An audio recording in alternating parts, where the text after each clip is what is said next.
that button, and that starts everything up. Hey, there we are. Welcome. Hey, what's up? We're live streaming tonight. Loco Cereal, thank you for the Prime. Appreciate that. Message that says I've been subbed here for 15 months now. Has it been that long? Dude, holy crap. Yeah, it has. Congratulations, man. You should redeem the Dan, and we'll say Dan's name in your honor. All right, welcome to the live stream. Tonight we're doing Q&A, so drop your questions, and I should probably pull up the spreadsheet. My moderators will grab your questions. I'll answer your questions. We're gonna hang out. We're gonna have fun. We're gonna relax and enjoy ourselves on this fine Friday evening. So just chilling and stuff. Okay, let's do all of our bunches of plugs and stuff. We'll get through all of those. I'll give you guys an update on. I have so many products I create. I was gonna say Layer Magazine, but it's not an update on that. It's not Layer Con. It's Into the Fae, my Kickstarter. Yes, I'll give you an update on Into the Fae, the Kickstarter, where we're at on that. I got a cat crawling up my leg. She just wants attention. But first, we need to do cheesy plugs because that's at the top of my list. I literally have a list of all the cheesy plugs I have to do. Sleazy plugs. I like sleaze. So let's do that first. The first thing that we're gonna do, the first thing is remind everybody about LayerCon. Yeah. You see this cool shirt right here? Yeah, you can get one of these shirts too, and you could just come to the convention as well. And have fun and hang out with us. Yeah, there's a link right there where you can go get more information about that. It's in Texas, which is a pretty big state. You can't miss it. I'm sure you can find it. It's going to be in October. It's going to be nice. We're going to play games. We're going to hang out. Just going to be chill. Yeah, it's not going to be a big, huge, grand thing. So it'll be fun. I got to talk and pet a cat at the same time. It's like taxing both parts of my brain, whatever that means. Let's see. Okay, let's do our patron shout outs. Shall we? All right, I haven't streamed in like ages. Let's find the buttons. Here we go. All right. Want to thank all my awesome, wonderful patrons for all of their amazing support. They literally help me do what I do around here. Help me to pay all of the people that help create all of the crazy content that we create, much of it for free for the community. So very deeply appreciative of my patrons and what they do to help us create content for the D&D and RPG community. Very, very cool folk. And these people right here, they give me more money, which means I read their names out. That's the way it works. I can be bought. All right, so let's do this. 5E Magic Shop, Aerospatial, Alex H, Alex T, Amanda W, Anthony L, Arutha, Beoban, Brad A, Brandon, Brand C, Brand S, Candy Sora, Chad B, Chase O, Chris C, Chris E, Chris H, Chris R, Chris Y, Cody B, Connor, Contre Gravy, Dalius G, David M, Dragon Demon, Dresna, Dylan S, Ed R, Edward L, Endorian 72, Ericos, Fallon, Gary, Goliath Cleric, Heretic, Hydra Slayer, Illspawn, Izzy T, Jacob S, Jake L, James L, Joshin B, Joel L, John N, Jonathan S, Jorel, Jose B, Joseph H, Josh G, Joshua G, Josue S, Kale S, KS, KK, Ken S, Kevin F, Kevin P, Kezides, Kirby, Kyle M, Kiriako, Labro Works, Leopold X92, Lodwick B, Lord Kemiak, Lori S, Lost to Real, Maelstrom, Michael C, Michael H, Mr. Linkanu,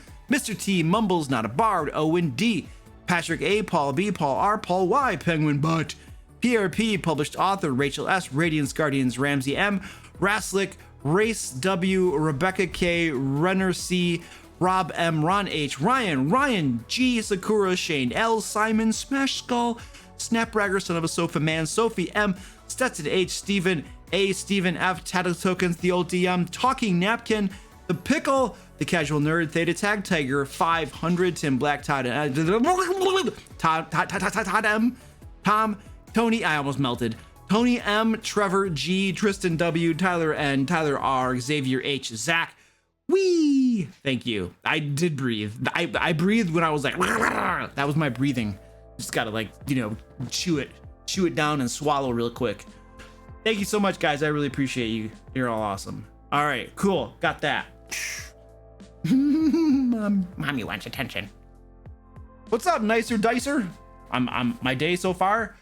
Let's see. I was up at 4 and I did a whole bunch of work, and I'm so happy to get that work done. There was a lot of good progress, and then I went to my day job, And I was there for a little bit doing some stuff, working on that, and then I was recording some videos, and then I'm here. It was a very, very productive day, which means that it was an excellent day. I love productive days. The days where you just get a bunch of stuff done, and my list in Trello is like done, done, done, and like my book where I jot down my most important tasks, my MITs for the day, I'm like done, done, done, done. Yeah, those are awesome days. I love productive days. Get to the end of the day and you're just like, heck yeah, we got crap done today. Those are good days. So yes, the too long didn't read is wonderful. Thank you. What's my day job? I am a Scrum Master. What is the expression? F in chat if you know what the heck that is. Who knows what a Scrum Master is? Penguin butt. 2 people. Goliath cleric, that's not, you're supposed to put F. You're supposed to type F. Not a clue. Yeah. Master of the Scrum. I am the master of the Scrum. Yes, that's what my team actually says. They say that I'm the master of the Scrum. And when I can master the Scrum, or I can fail at mastering the Scrum. You could look it up. Look up Scrum Master, Google it, and you'll learn about it. It has to do with software development. Yeah, just read about it. Yeah, there you go. What are they doing? What are they doing? Oh, yes. Okay. Wanted to remind folks that we are trying to raise a bunch of money for the Capital Area Humane Society. This is the tip goal. One of these fingers is at the tip goal right there. We are at $350 out of $500. My goal is to send them a big wad of cash. The Lansing, it's in Lansing, but it's called the Capital Area Humane Society. They help support cats and dogs and other animals. They do low-cost spay and neutering and all that kind of good stuff. So they do lots of awesome work. I give to them personally out of my own money. Every single month, I give them a bunch of money. And then I'm also trying to, on stream here, get folks who want to contribute as well. And then once we get to $500, we're going to give them $500 from the DM Layer community. So if you'd like to tip, there was a link thrown up there where you can do so. And I deeply appreciate it. Oh, you guys, we just adopted a squirrel. Like, oh, we have a squirrel now. This was about a week ago. My wife was going to work one morning, and out by her car, she saw this little creature. She thought it was a mouse or something. She wasn't sure what it was, but it was in our driveway, and it was like kind of paused in a crawling motion. She goes up to it and touches it, and the thing's alive. She brings it in. It's a baby squirrel, just this little itty bitty thing. All right. So yeah, we have official squirrel food formula. We, give it its formula every 3 hours roughly. It has not opened its eyes yet. I have to massage it so that it, does its business properly and stuff. So yeah, we're taking care of a little baby squirrel. We've had like a week now, and its fur is starting to come in a little bit more. But at first it almost didn't have any fur, and it was just all wrinkles, like all over it wrinkles. And now its fur starting to come in. Its eyes still haven't opened. I think the eyes open around 4 weeks. So we got it probably when it was about 2 weeks old is our estimate. So its eyes should be opening in like a week or so, more or less. So yeah, we got this little squirrel. It's adorable. Yeah, you're not supposed to give it actual like cow milk. It's cow milk will kill wild animals, so it has special formula. I could actually go up and get him really quick and show him to you if you really want me to. Still Stellar, what's up? How you doing, man? He's a little, maybe after the first break. I'll bring him down after the first break and I'll show you him. He's a little dude. So yeah, we're taking care of a baby squirrel. He's just adorable.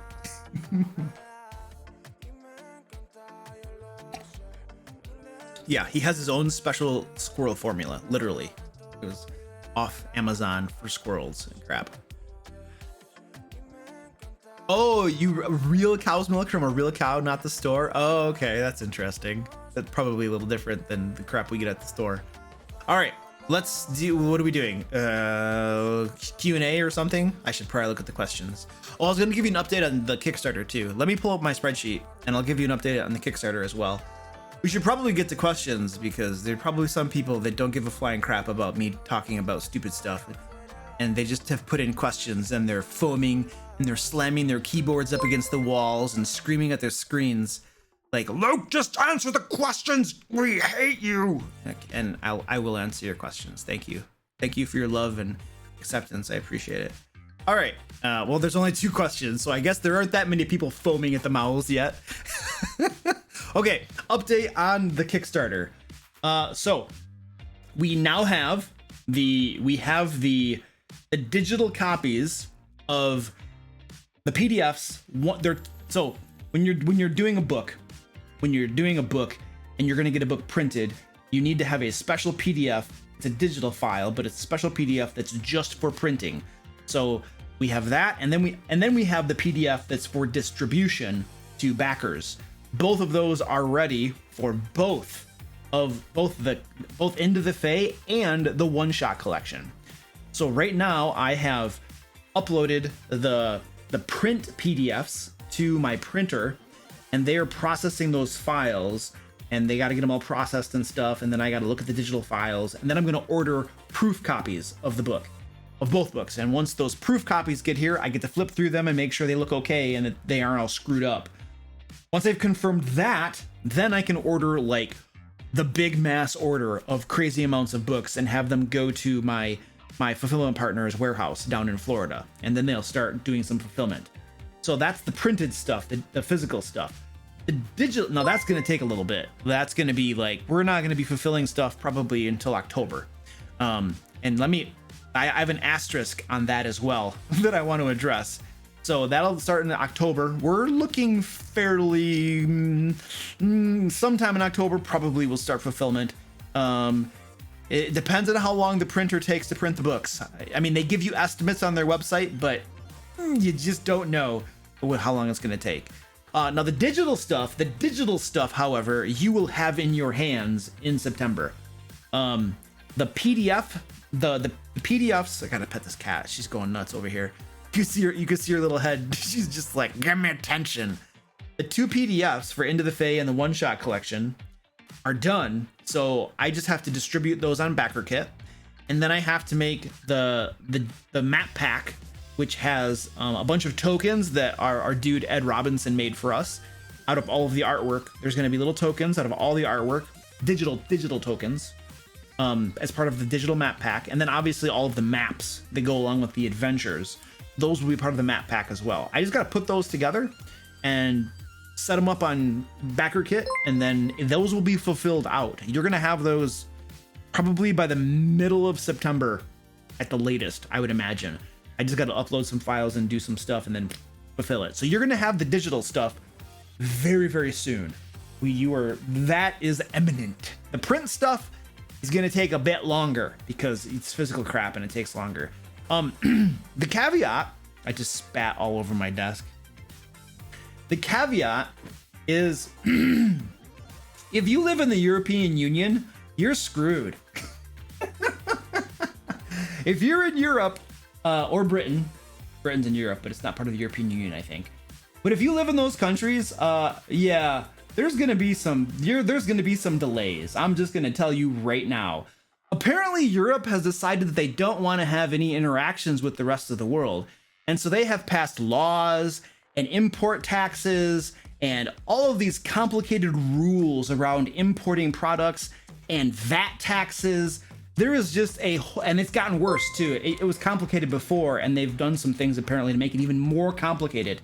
So there is just a pile of different regulations and stuff. If you want to ship something to Europe, you got to wade through all of these things. And so my 3PL third-party logistics company is like, they're basically like, look it, we can fulfill to the whole world. We can send it to China, Japan, Australia, New Zealand. You know, we could send it to the Middle East. We can send it wherever you want. But if you want to go to the European Union, oh yeah, we can't really do that. We're actually, what they're telling me is that I need to do some shenanigans with, have a company in France buy my product and then fulfill it for me or something. It's this whole hoopla of bullcrap. So, most people in the world should be getting their physical products sometime October, November. I would say. If you live in Europe, I don't know. It's going to take a while. Obviously, I'm not going to just give up on it. I'm going to keep trying to figure it out and work with these people. But there's something in my gut that tells me there's going to be a big fat delay because of all the rules and regulations they like to put out there. So just being forthright with you about what's probably going to happen if you live in Europe. And I apologize, but it's like this stuff's out of my control. You know what I mean? Like, if they want to make books of rules that make it almost impossible to send your products there, like, I don't know what to do. Just try to work with people and do the best I can. So that is the bad news for people in Europe. Everybody else is going to get their stuff fairly soon.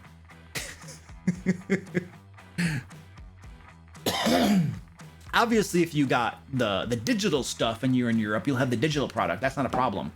I don't have any problem with that. It's shipping physical stuff to Europe. I was, holy crap, you guys. Is anybody familiar with the Nerdarchy Kickstarter? They did a Kickstarter like a couple years ago.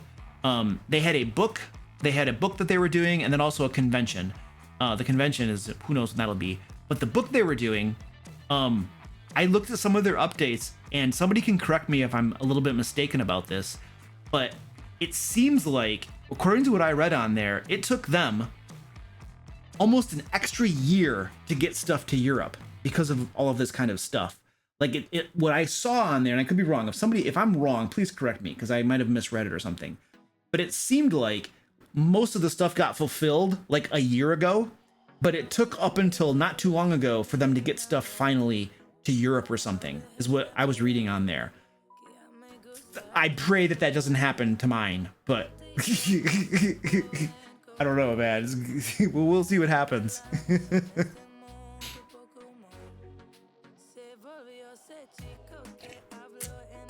I don't know. It doesn't have anything to do with BackerKit. It has to do with my third-party logistics party, like literally does fulfillment across the world. And they're the ones that are telling me that things are screwed up right now for Europe and things are very, very complicated. So, yeah. Yeah, out of the box encounters. That's what I'm talking about. Yeah. I mean, you can get the PDF and just print it off on your own, but it's not a printable PDF. No, we didn't design those to be printable on their own. If you want printed products, so the things that I produce are pretty much all digital. If you want printed products of mine, you need to go for the Kickstarters. So if you wanted Into the Fae printed, like in a nice book, the Kickstarter, that's the way to get it. Once that ship has sailed, it's digital only at that point. And that's going to be true of my upcoming Kickstarter as well. What I'm going to have in January for Layer Magazine and some other additional things on there. If you want that stuff printed, the Kickstarter is your opportunity for it. If you let that ship sail and leave port, it's never coming back for you. So yeah, Kickstarters are the way to get the printed physical products. Otherwise, it's digital. So take advantage of those opportunities when they come, is I guess my suggestion for you. Because dealing with physical products is just big pain. Digital is so much easier, especially for a small business. Let me tell you. We are going to do Q&A. I've taken like 30 minutes to talk about stuff, but we'll get there.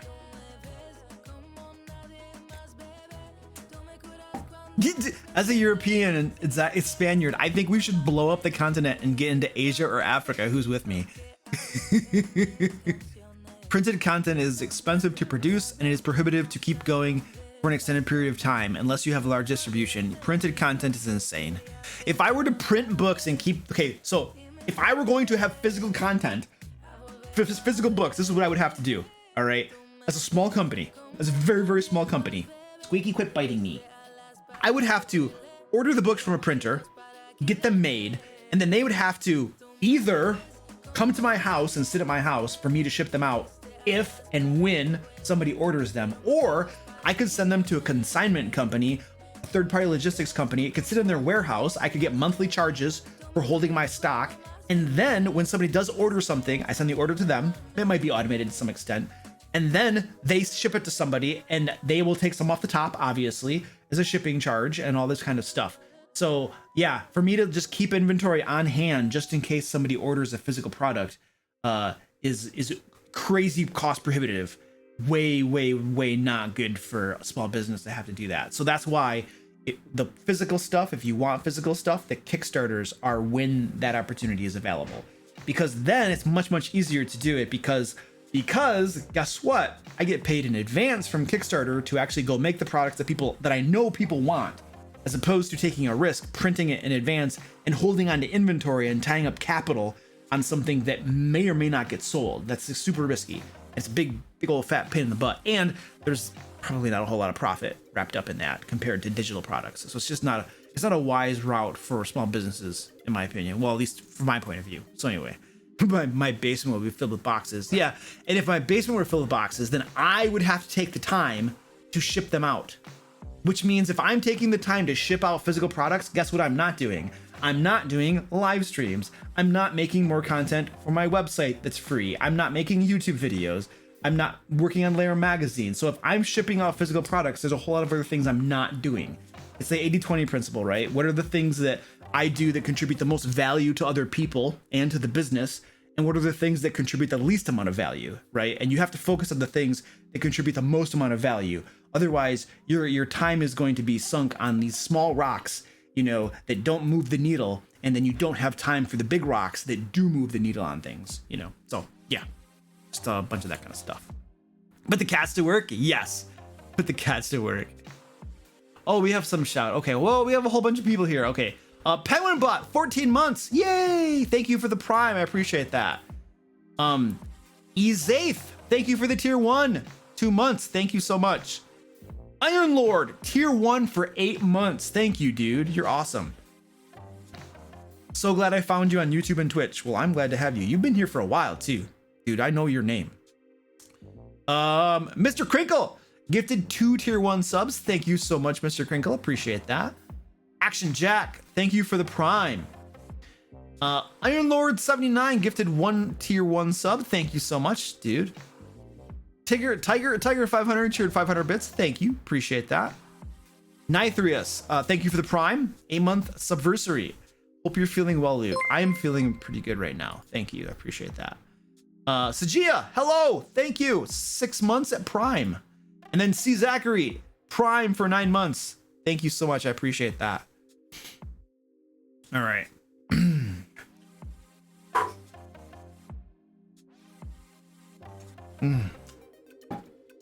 All right, let's look at some questions here. What are you going to name the squirrel? Oh, the squirrel has a name. His name is George. His name is George. For years now,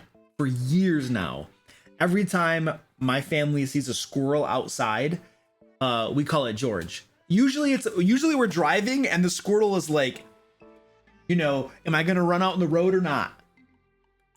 And we'll be like, George, get off the road. George, no. We'll like yell at the squirrel through the windows, right? Can't hear us, obviously. So we've been calling squirrels George for years. What we call squirrels. So the squirrel, our squirrel now is of course named George.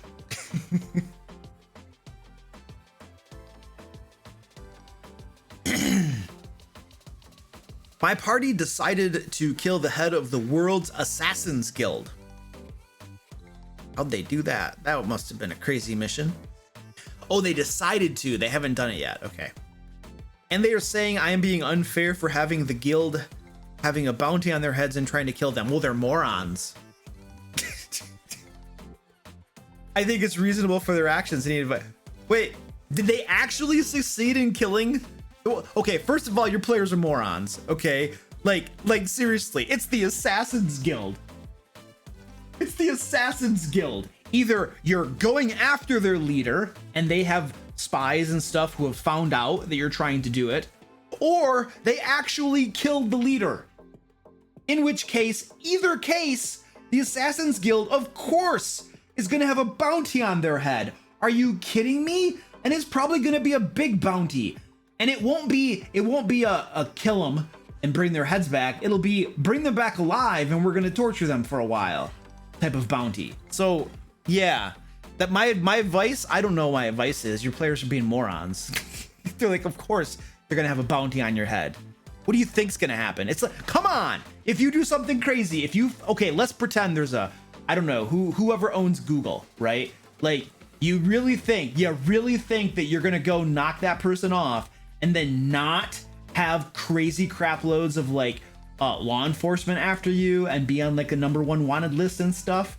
Come on, dude. This doesn't happen. Like, use your brains. You got to think about this stuff. So my advice is just I don't know, rant at your players. They basically this is where your players are coming from, in my opinion. They basically just want to be able to do what they do with no consequences and have it be unscathed. Be like, well, you know, we should be able to just go around murdering villagers in every town we come across, and there shouldn't be any consequences for that, you know? And it's not fair when law enforcement comes and tries to stop us. You know, we should just be able to kill the assassin guild without having tons of people hunting us down now. Like, that's not fair. Like, why would that happen? The thing is they know, it's not that they think that it's not realistic. It's that they just don't want to deal with it. They made a really stupid decision and they thought that they were going to get away with it and nothing would happen. And now you're actually enforcing a world that has some verisimilitude, that acts like a real world should. And now they're all just like, well, it's supposed to be a game, or I don't know. They just don't want it to be real. They just want you to be like, okay, yeah, that's great. That's great, guys. You killed the king. Okay, what would you like to do now? So nobody's coming after us? Oh no, you killed the king. This is not that big of a deal. He's just the king. You shouldn't expect there to be any consequences of that at all. Oh, okay, cool.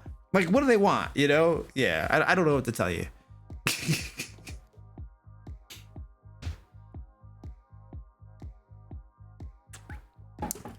Your players are the ones being unreasonable is the bottom line there.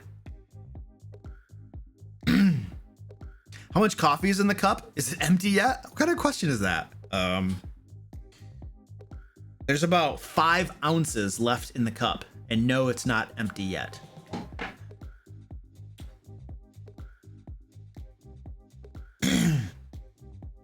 How do you handle a player whose character wants to challenge everything, which will most likely result in his and the party's inevitable death? Okay, so what I would do is, yeah, let him challenge those things, and if there's a fight, there's a fight, and if he dies, he dies. And when that fight breaks out, I would specifically talk to the other players and be like, hey guys, I don't know how your characters feel about this, but just because Timmy decided to attack Strahd doesn't mean the rest of you have to help him. I just want to be clear here, because he just decided to do something really out there.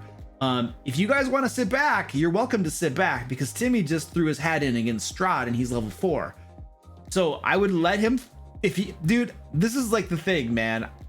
In situations like that, it's only going to take one time, hopefully, for your player to do something really stupid like that. Level 4 character challenges Strahd one-on-one. He's dead in like 1 round, 2 rounds, maybe. He's dead. Okay. And then over his dead cold body, you know, you look at your player and be like, okay, your character has died. Go ahead and roll up a new one, and once you're ready, we'll get him back into the game. And if the player has a problem with that, just be like, look, dude, I don't know what you want me to tell you. You picked a fight with Strahd and you lost. Like you got to use your brain around here, you know? So yeah, and then make it clear that the other players don't have to join in. You know, this isn't like all for one and one for all. If somebody does something really, really stupid, you don't necessarily have to commit suicide too. It'll probably take one time of something like that happening, and the player's gonna be like, oh, I shouldn't be so, like, I don't know. They're being foolish is what they're doing. They're treating it like a game, and they're not really role playing their character. Presumably, they're just playing a game, and they think it's a game, you know? So if you want to have any sense of like your world acting like a real world and Strahd acting like a real villain, the verisimilitude and stuff, you know, maybe you just got to let that happen and let them, you know, make their bed and sleep in it. Well, in this case, dig their 6 foot deep hole, and jump in it, and then, you know, let their somebody fills in the grave for them. Let them dig their own grave, and they might learn that that's not a wise thing to do.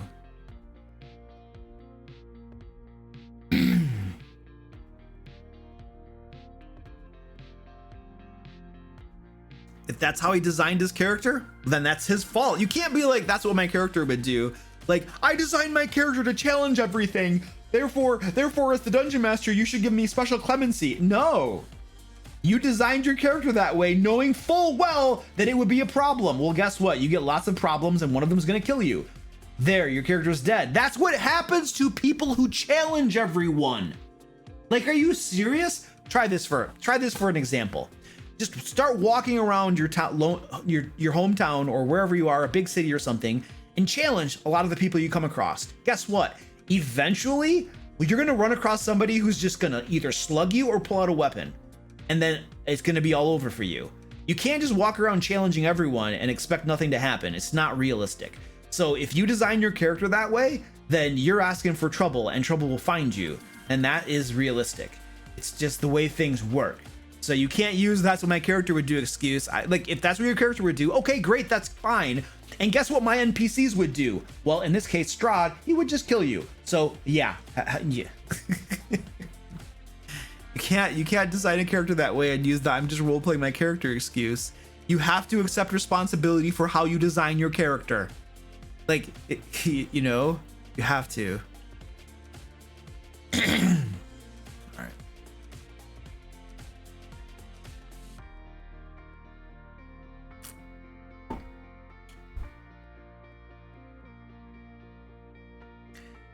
I'll give my group a small and soft rant about doing metagame. Not anything serious, but some things that get me out of the mood. What should I do if they keep going? Rant them harsher? I don't know. It sounds like it's taking you out of the mood. I would address your feelings with your group. I would be like, hey guys, you know, we've talked about metagaming before. I still see you guys doing it, and it's kind of ruining the game for me. It takes me out of the mood, and I don't know what to do about it. So I think we should talk about this, because it's something that keeps on happening over and over again, and it just is kind of killing the game for me. So let's talk about this, and then have a conversation. I think you just need to level with them and let them know how, instead of reprimanding them, you know, and berating them for metagaming and stuff like that, just tell them how you feel about it, how it makes you feel. And just let them know, and maybe something will go from there. I don't know. I don't really have a solution to it, but I think that's probably a good first step, that they know. It's important too that they know that it's not just you being a police that's, you know, just be like, oh, you're metagaming. It's important that they know that it's not just that. It's that it's actually affecting the game for you, and it makes the game less enjoyable for you. So just have your conversation, maybe start off talking about that, you know, and then see where that goes. Because if they can understand why you don't like metagaming and why you've talked about it before with them, that might help them to see the effect that it's having, or at least make them more, like, you know, hesitant, or maybe perhaps they'll try not to do it as much in the future or something, as opposed to, like, you know, just yelling at them about it. I'm not saying you're doing that, but it might just be better to talk about how it's making you feel. I don't really know where that'll go. You'll have to just try that conversation and see where it goes. I've done that with groups before, you know. I've had different situations and issues come up that make me feel a lack of motivation as a dungeon master for a certain group, and I'll just tell the group, I'm like, hey guys, you know, I've noticed you guys seem to be doing this frequently, and this is how it makes me feel, blah blah blah blah, blah, and it takes away my motivation to be a dungeon master, you know. And then we just talk about it. So it's a place to start. Goliath Cleric, thank you for the tier 1 gift to Danny. Oh, is Danny here? Oh my goodness. Hello, Danny. What's up? How you doing? Danny has come to a Twitch live stream. That's beautiful. I love it. Danny, I was just messaging Danny. I was telling her that I'm excited to hang out at LayerCon with her. And everybody. I know Penguinbutt's gonna be there. Zack's gonna be there. Is Ed playing a game right now? Is he in a game? Does he have his Curse of Strahd game? Yeehaw Wi-Fi. I know. Zack will be there. Who else will be there? Ambers will be there. Lots of folks will be there. Cool. I'm looking forward to meeting people. Ed's DMing Curse of Strahd. Oh. Oh my gosh! Look at my cat cam. That's the coffee cam. Look at this guy. Orange. What are you doing, Orange? Orange. Oh, look at my belly. Jeez. I got another cat's licking her belly too. Squirty Pie.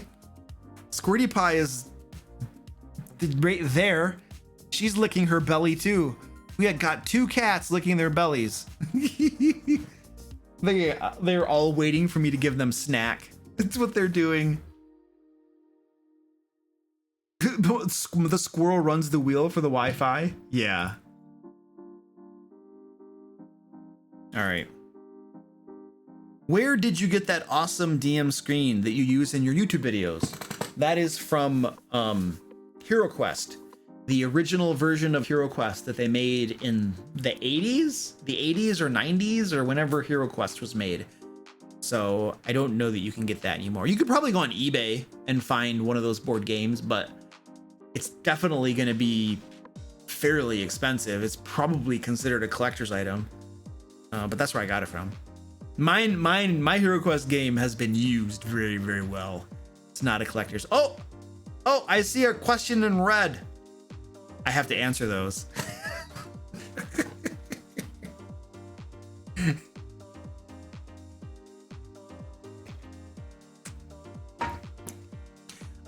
Some of my team members literally live in Texas. Others are close to Texas. I did not want to do it in Michigan or near where I live. I kind of wanted to travel somewhere else. There are no really big conventions or anything in Texas. It seemed like an underserved region. The weather is very nice in October-ish in Texas. Texas, it likes guns, and I support that and stuff. So yeah, it's overall a pretty nice place in my opinion. So yeah, Texas. Wee! Yeehaw. Dan is real. Dan, you're in Canada, dude.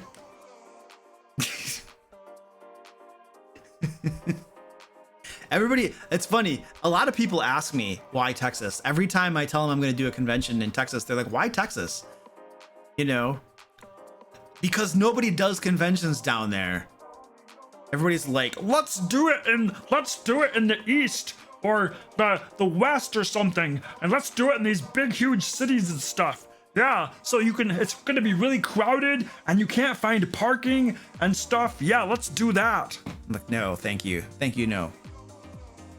I hate crowded parking crap. Penguin Butt says, we are the reason. Don't let Luke's logic fool you. Yes, Penguin Butt. She's the evil genius behind the DM layer. She calls all the shots. She was like, she sent me a DM. She's like, Luke, you're doing a convention this year. It's called LayerCon, and it's gonna be in Texas. And I was like, okay.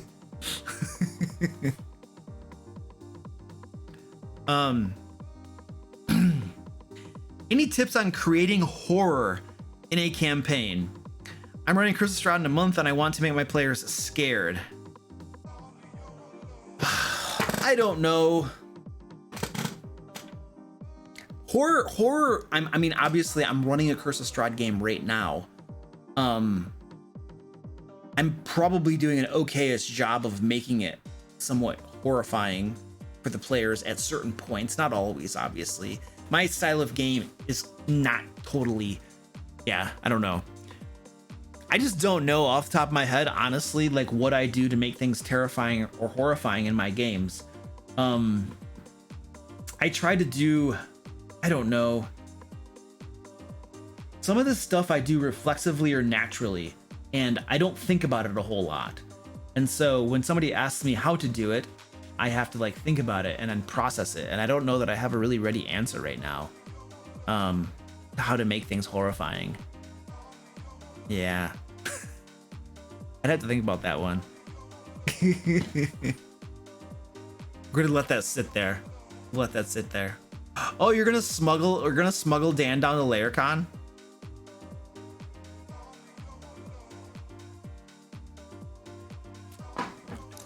Smuggle him out of Canada?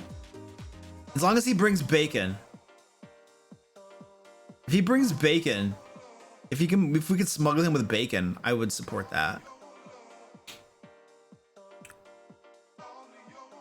Ooh, written horror is. So Zack recommends reading horror stories like Stephen King. Written horror is a much better learning tool for it than something like a video game or a movie. Oh, that's interesting. Penguin Butt has a duffel bag. Do you not have bacon? Of course I have bacon. But you have Canadian bacon, dude. You have bacon named after your country. Like, there's no such thing as American bacon, but there is a thing as Canadian bacon. And I don't know what that means exactly, but it must mean that there's something special about it. So that's why I'm requesting bacon when you get smuggled down here. Oh, Canadian bacon is just ham? Okay, you know what? Call it off. Just forget about it. Penguin Butt, Danny, we are not smuggling Dan down from Canada, okay? If Canadian bacon is just ham, then forget about it. There's nothing special about that. I have ham. We can get ham. All right, Dan stays in Canada. Scratch that whole idea. Thank you. I was all excited. I was all excited for the bacon. That's ham. What if he brings maple syrup? I don't like maple syrup. Not a fan of maple syrup. Yeah, sorry. That might be heresy for somebody, but it just doesn't do it for me. Any advice for online group retention? 2 sessions into my campaign and I've lost 3 players. I'm currently looking for replacements.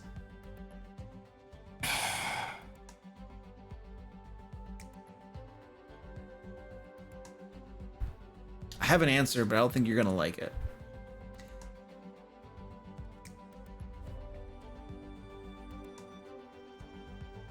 Players usually leave games because they're not having fun.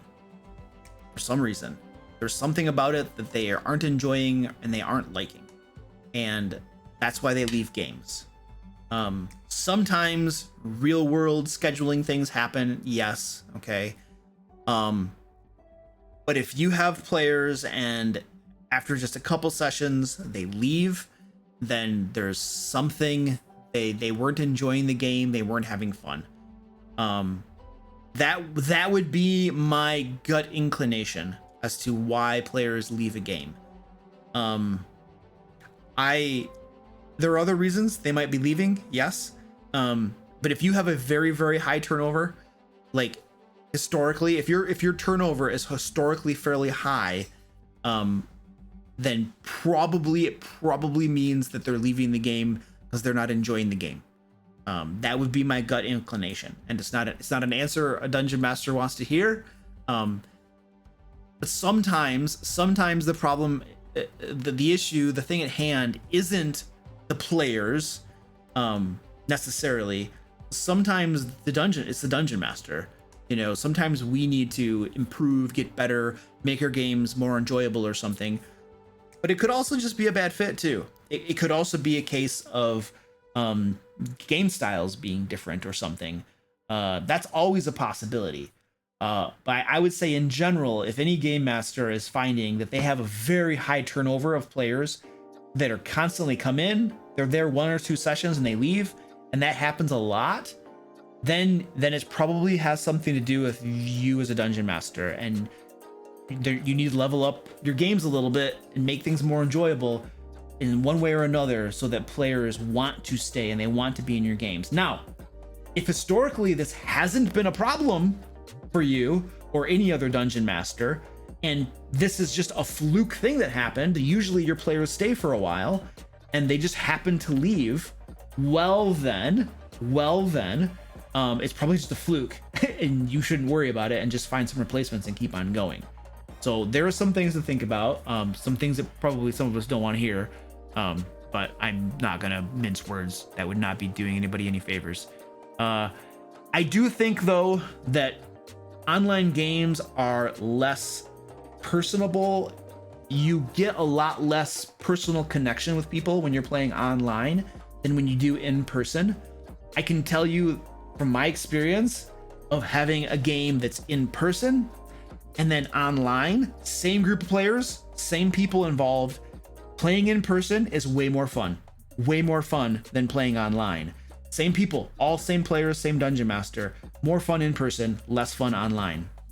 So I do think that, and I think there's just something different about online games. They're just not as good, might be my opinion. Some people might think they're better, that's fair. They're not as good. You can't get quite that same connection with other human beings that you do in person. And so because there's not that human connection quite as much with online games, I think people are more likely to just drop and leave, and they don't feel that it's such a big deal to do so. You know, they're just like, yeah, whatever, they're just gonna leave, I don't care. But when it's in person, you probably have a better chance of retaining players because they're probably gonna have more fun. all things considered, because in person is better gameplay, in my opinion. So yeah, I don't like running online games. I just want to be in person. There are good things about online games. There are things that I like. It's more fun in person. That's what I found.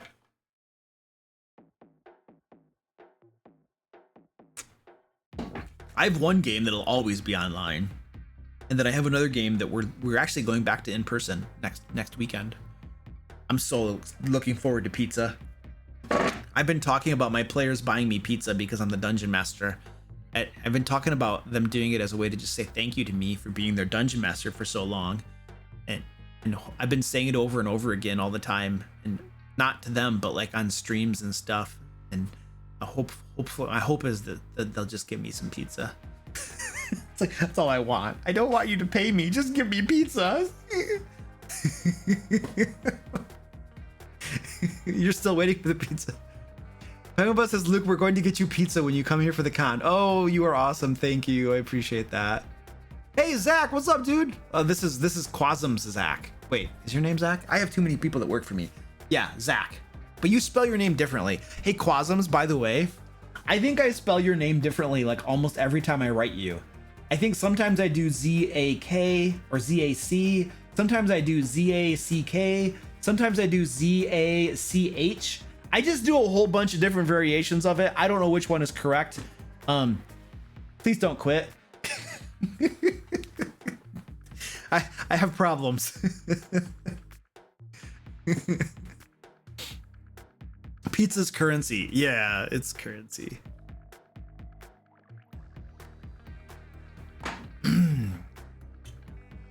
It should be an unspoken social contract. It really should. I totally agree with that. I had a player of my campaign recently pass away, and I don't know what to do with his PC. I would feel bad just leaving him. What can I do? I would talk to your players and be like, hey guys, what would you guys think is the right thing to do with his PC? And as a group, come to a consensus as to what you all feel will be the most respectful and responsible thing to do. That's the thing that comes to the top of my head. And then you can all figure that out and navigate it together.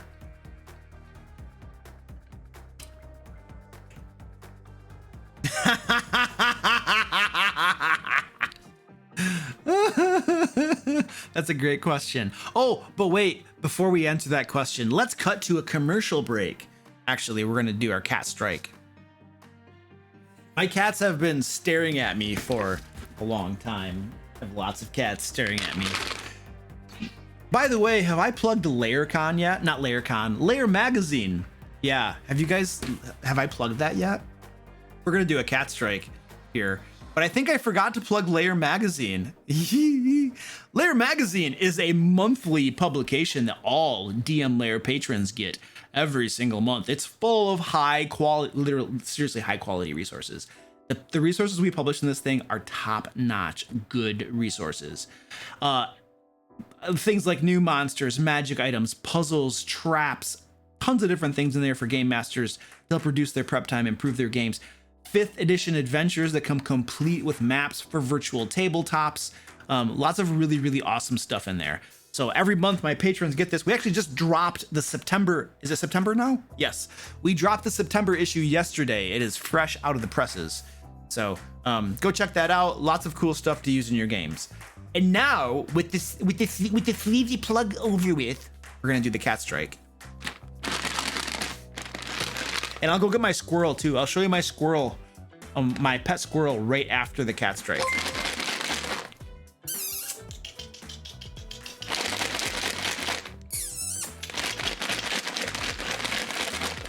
Oh, they're swarming. It's like a pack of sharks. It's like sharks. Oh my word. All right, guys, what's going on? We're gonna need some food. You guys are all in the way.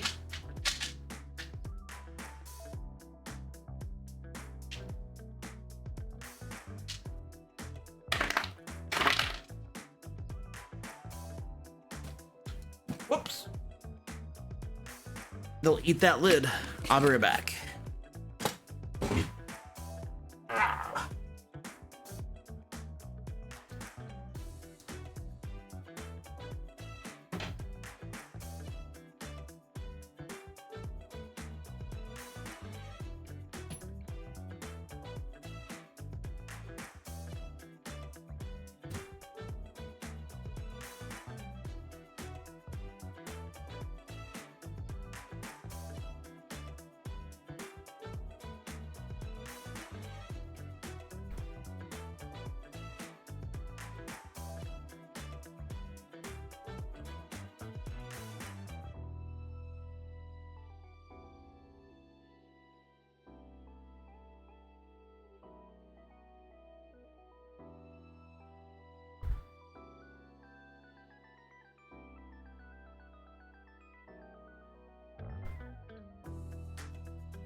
Little girl.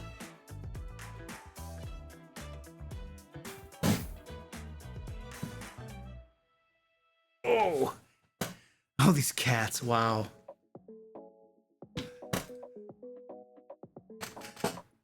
My evil twin made a channel called the DM Liar. Oh, man.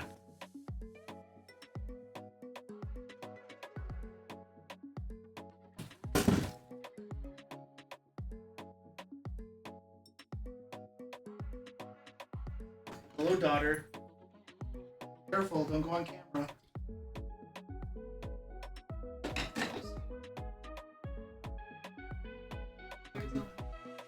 I'll give them to you. My daughter came down to supervise the squirrel, make sure he's okay. She's like, there's a lot of cats down here. I need to make sure nothing happens to him. They're all looking at her. All right, you guys ready to see the squirrel? All right. So this is his incubation chamber or something. It's got a bunch of holes in the top and stuff. It goes on top of a heating pad to keep him nice and warm. And now I will utilize the coffee cam to show you George. George! The little guy. He's my little guy. Look at him. There he is. He's a little guy. George! He's so small. He's a little guy. He's my little guy. That's George. he's probably about 3 weeks old. He hasn't opened his eyes yet. You're not coming up here. Don't worry. He's not gonna get up here. He's a little one. We have to keep him in a locked container so the cats can't get at him, obviously. He's a little guy. He's a small one. Yeah. So this is the cute little squirrel. Come here, buddy. Uh-oh. Uh-oh. Little guy. He's just a small guy. He's a small one. Yeah. He is dead asleep right now. He's just sleeping. He's a little guy. He's just a little guy.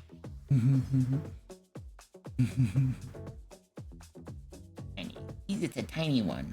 All right, we're gonna let him go back to sleep. Yeah. Go back to sleep, George. Go back to sleep time.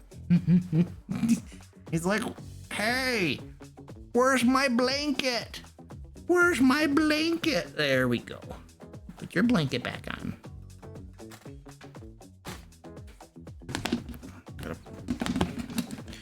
All right, I'm gonna pass him off to my daughter. Here you go, daughter.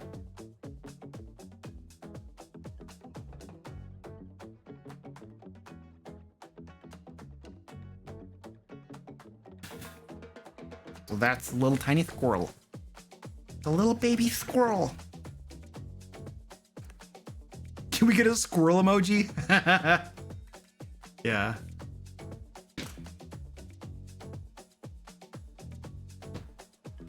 Mm-hmm.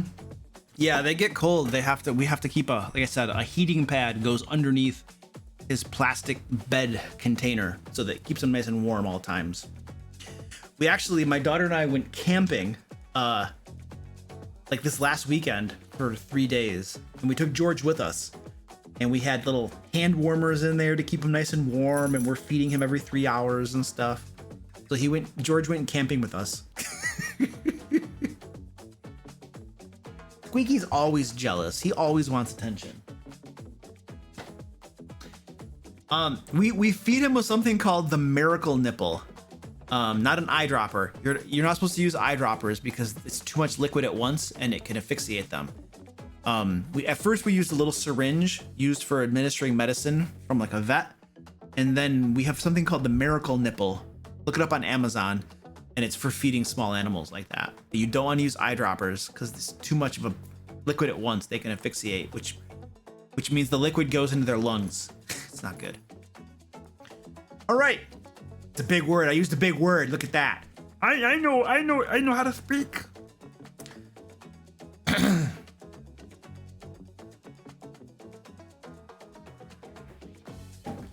If you are DMing for a brand new player, do you try to have them provide a background, or do you do something else to bring their character in the story? I don't really, it doesn't matter. If they are okay and they can make a background or a backstory, then they're welcome to do so. If they don't need to. It doesn't really matter to me. The backstory is in part for the character, for the player, and it's in part for me. I can do without it, but although I prefer it. Their backstory, their background really has no impact on how I bring them into the game, though. It really doesn't impact it at all. So it doesn't really matter either way. Yeah, I don't use their backstory or their background to bring players into the game. It's irrelevant. It really doesn't matter. Like, what they did before they became an adventurer is kind of irrelevant. There's something that happened in their lives. There's a reason they chose to become an adventurer. Great.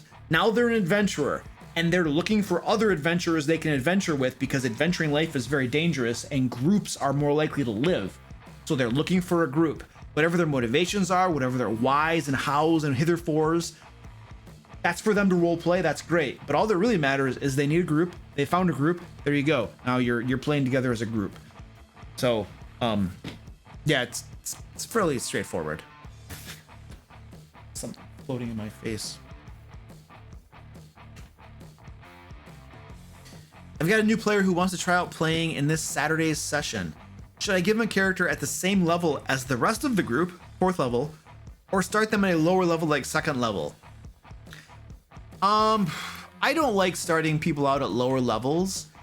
However, new players, handing a new player a high level character with lots of different options could be complex for them.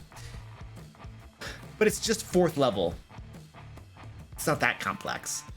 It depends on what they want to play. If I would recommend a new player play something like a champion fighter or a barbarian to keep their lives simple while they learn the game mechanics without having the complications of something like a paladin or a warlock or any spellcaster that has tons of spells, additional rules to read and know about. So, but the difference between 2nd and 4th level is negligible.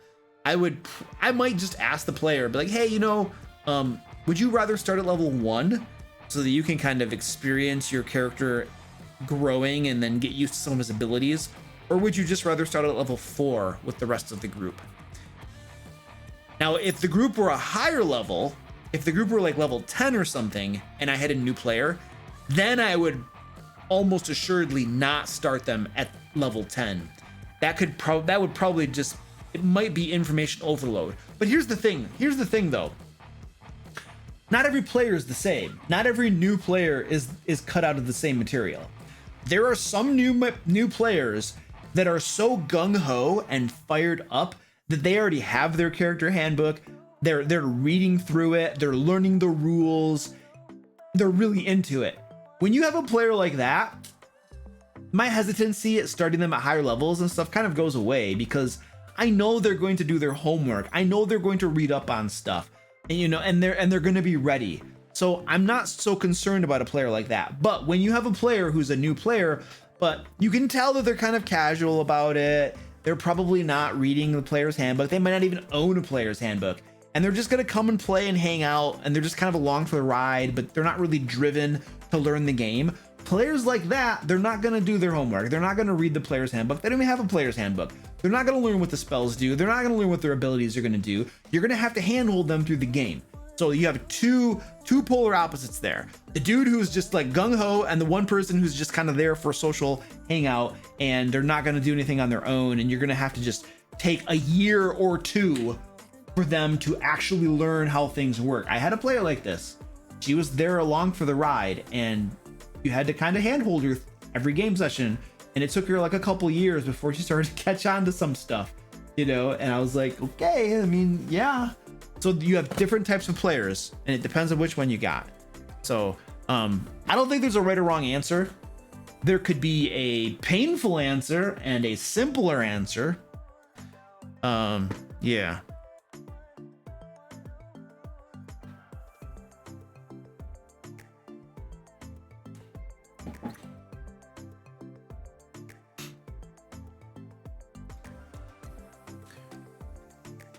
I've found that it is sometimes difficult to create an encounter that challenges the players in my game that min-max without risking killing the characters who are not min-maxed. I've started incorporating encounters that make it so they can't just unleash all their firepower, or else they risk killing innocents. I like doing that too, yeah. Like, there are spider webs and there are innocents all tied up in the spider webs, and like if they just unleash their firepower, there's a risk of killing people or something. Yeah, yep. Do you have any other suggestions to make interesting combats that challenge the characters without risking killing the non-min-maxed ones? I mean, you're running the monsters. The first thing that comes to my mind is that as the dungeon master, you're deciding what the monsters do. You're deciding who the monsters target. So you got some really beefy monsters? Well, guess what? Guess who they target? They target the players' characters who are beefed up and min-maxed out. And they tend not to target the squishier ones, the ones that didn't min-max out. You got some spellcasters, you got a nasty spell. Guess who you're gonna cast that nasty spell on? The one who's min-maxed, and not the ones that haven't min-maxed. So you can decide how to role play your monsters. Now, you want to be a little careful there, because at some point it gets a little too obvious. Then you could cross the line somewhere. But you can do that, and you know what? If your players call you on it, I would just be like, yeah, you know what? I'm totally doing that. And you want to know why? Because you three have min-maxed your characters out to the wazoo. Okay, you go on YouTube and you watch these guides that are like the rankings, the tier rankings of warlocks, the subclass warlock tier rankings. Find out which one's the best. The top 10 feats. Our favorite, the best classes. There are these YouTube videos and other places that literally are devoted to helping people min-max. And so you get like players who follow those things, and I would just tell my players, you three have min-maxed the crap load out of your characters. These guys haven't. They haven't. And so guess what that means? I, as the dungeon master, I'm going to try to make things fair-ish for everyone. You guys have decided to min-max things, so yeah, people target you a lot. Because if those same people target the ones that didn't min-max, they get the crap kicked out of them. So I'm trying to run the game in a balanced way, and the fact that you have decided to be way more powerful means that I need to increase the challenge for you, but not for them because they didn't. So that's one thing that you can do, just using your brain tactfully as a dungeon master. Obviously, it's not really role-playing. It kind of is and kind of isn't. It depends on what monsters and stuff. There are some enemies that are going to target the strongest ones to try to take them out first, but there are lots of enemies that will go after the weak ones first. Predators go after weaker creatures to take them out first. So it really depends. That's one thing you can do off the top of my head. I tend not to care too much. I have min-maxers and I have people who don't min-max, and I just don't care.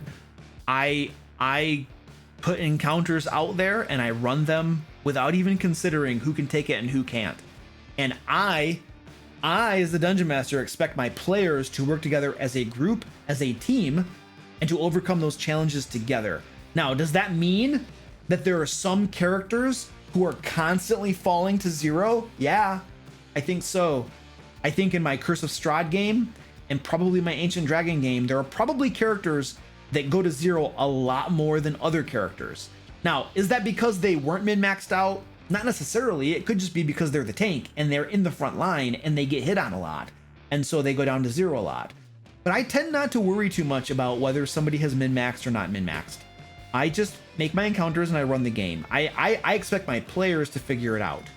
They have resources at their disposal. They know who's good at what and who's squishy and who's not. They need to figure that stuff out. I don't necessarily view that as a problem the dungeon master needs to solve. I think that is something the players can figure out and solve. Because even if every single person is a min-maxer, you're still going to have some characters that are way more powerful than other characters. Because characters in 5th edition especially are not all alike. Some characters are way more powerful than others. So you're always going to have that happening where some are more powerful than others. I just put that on my players to figure that out, and it seemed to work fairly well, and I don't have to worry about it. So there are two answers. There's something you can do and then something you could ignore. I usually ignore it.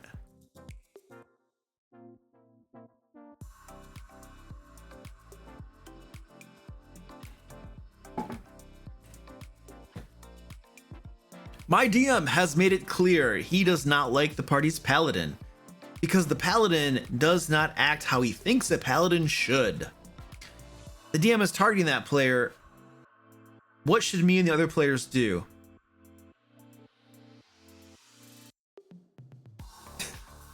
Call him on it. Like sometimes the easiest way to solve a problem is just to call the problem. Just point it out directly to the person who's calling the problem.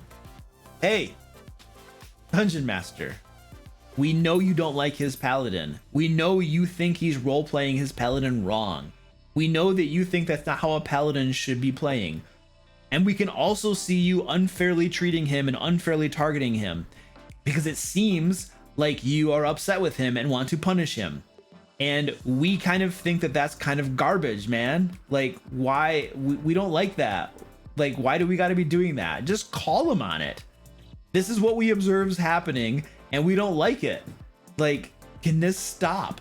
Just that's the conversation. Just call him out on it. Say, this is what looks like it's happening, and this is what we think you're doing, and we don't like it. And one of the reasons we don't like it is that you are not the authority on how to role play his character. He is. If he decides that he wants to roleplay his paladin X way, that's his right. If he decides to his rogue or his cleric or his wizard, it's his character. Let him roleplay his character the way he wants to roleplay his character. That is his realm. That's all he has. That's all he has. As a player, he has his character. This is his little tiny slice of the world that he gets to control. It's his character. And Mr. Dungeon Master, you get to control everything else. You get to control the cities in the world, the rulers, the kings, the diplomats. You get to control the organizations, the thieves guild. You get to control the beggars on the streets. You get to control the monsters, the orcs, the goblins, the dragons. You get to control all of the treasure. You control the magic items. You get to control all the patrons, all of the, you control the entire world. It's all within your massive realm of control. And the player gets to control his paladin. So how about you let the player control his paladin and roleplay his paladin however he wants, even if you think it's not the right way to do it. Because guess what? When you're roleplaying your thieves guild or your assassins guild or your ruler or the beggar on the street, nobody is second guessing you. We accept it. That's in your area of control. You're deciding how to do those things. We're not complaining. We're not arguing. We're letting you run the world because that's your thing. But you get the whole world. He gets his paladin. So could you stop trying to control his paladin? Let him have his paladin. Like, it doesn't matter if you agree or not with how he's doing it. Like, it doesn't, there are some times that we don't agree with how you're role-playing things in the world. And guess what? We don't say anything because it's not within our area of control. It's not ours to control. We're controlling our characters. So how about we do this? How about you let him roleplay his paladin and stop punishing him for roleplaying it incorrectly according to your personal opinion.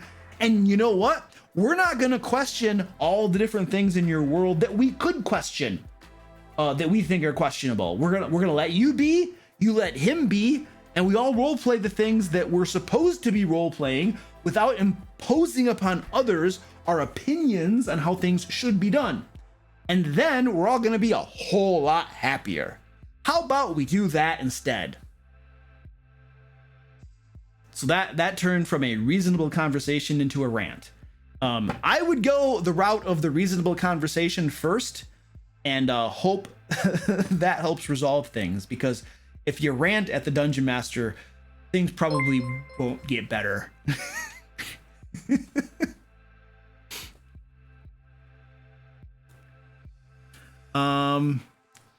It's actually 1 hour and 10 minutes. But thank you for the timestamp. I appreciate that. I start the recording up a little bit after the stream start time, but the timestamp is always appreciated because it gets me in the ballpark. All right, beautiful. Oh, that's a song. And the DM's got the whole wide world in his hand. The whole wide world in his hand. That's like a song, but I can't sing. You don't want me to go there. Oster 2000. What's up, dude? You're Owen, right? I'm like trying to associate Twitch names with real person names. I'm pretty sure you're Owen. Tier 1, thank for 12 months. Woo! Thank you, dude. I appreciate that. 1 year anniversary. Happy birthday to my sub and cheers to more. Nice. Thanks, dude. I appreciate that. Philip Ketchup. What's up, dude? How you doing, buddy? It's your birthday. Happy birthday, man. How old are you? It's acceptable to lie if that's an uncomfortable question. My wife lies about her age all the time. I'm used to it. She's gonna be 25 forever. I'm gonna be an old man, and my wife's gonna be like, I'm 25. I'll be like, yeah, you are. Charlie Brown, what's up? How you doing? At LayerCon, we're gonna have name tags with our Twitch Discord names on them. Oh, nice. I just ordered the name badges too. They're gonna be this right here, only on a badge, right? And then your name goes below it. And there's the lanyard. The lanyard has like LayerCon 2021 on it. We're getting those custom made. We're gonna have little LayerCon stickers as well for everybody that attends. So you'll get a nice little die cut LayerCon sticker. The sticker will have this on it. Yeah. So it's gonna be fun. I'm looking forward to it. You're gonna be wearing full armor at LayerCon? Oh, nice. Yeah, you guys should totally come to LayerCon. It's October 8th, 9th, and 10th. There was a link dropped in chat right now where you can go learn more about it. It's a convention. We're gonna play D&D, maybe some other RPG games, some tabletop games and stuff. We have some panels. We have a game design panel and then a world building panel. I'll be on at least one of the panels. And then some of my team members, Zack and Ed, are going to be on both of the panels. I have Nick from Peak D&D is going to be on both of the panels. He's going to be on both of the panels as well. I'm trying to get Alan from the Dungeon Coach to come to LayerCon too, but he's super busy. He's got like really busy stuff going on, so I don't know if he'll be able to come or not. So we'll see. Yeah, we're not gonna be able to stream anything. There's no way. The logistics and the equipment needed for that are mind-bogglingly complex. It's not gonna happen. The best we might be able to do is record the panels. But even that will be complicated because capturing audio in that sort of setting and having it be passable is challenging. So, oh, Zach, you're trying to convince Alan? Nice. Yeah, keep bugging him. I'm not putting a whole lot of pressure on him because one, I know how busy he is, and two, I know how much losing a day or two to go do something that really can set you behind on your work. I totally get that. So I'm not putting a whole lot of pressure on him. But Zach, if you hold some of his videos hostage, and be like, hey, Alan, I have your video edited, but I'm only going to give it to you if you go to LayerCon. That probably wouldn't work out very well for you. He would just be like, dude, I can edit my own videos, man. Like, I don't want to because I don't have time, but like... Yeah, Mr. Gorks, are you going to go for the Dan? That takes a lot of channel points. Sounds like a terrific business model. Zack, Don't even think about it. I know what you're thinking. Zack is sitting there and he's like, I write so many things for Layer magazine. I'm writing things for his upcoming Kickstarter. I could hold the work hostage as like a blackmail technique. I know what you're thinking, dude. Don't do that. I would be in trouble. I'd have to do something. It was my idea. Yeah, but not to be used against me. It was to be used against somebody else. You see, there's a difference.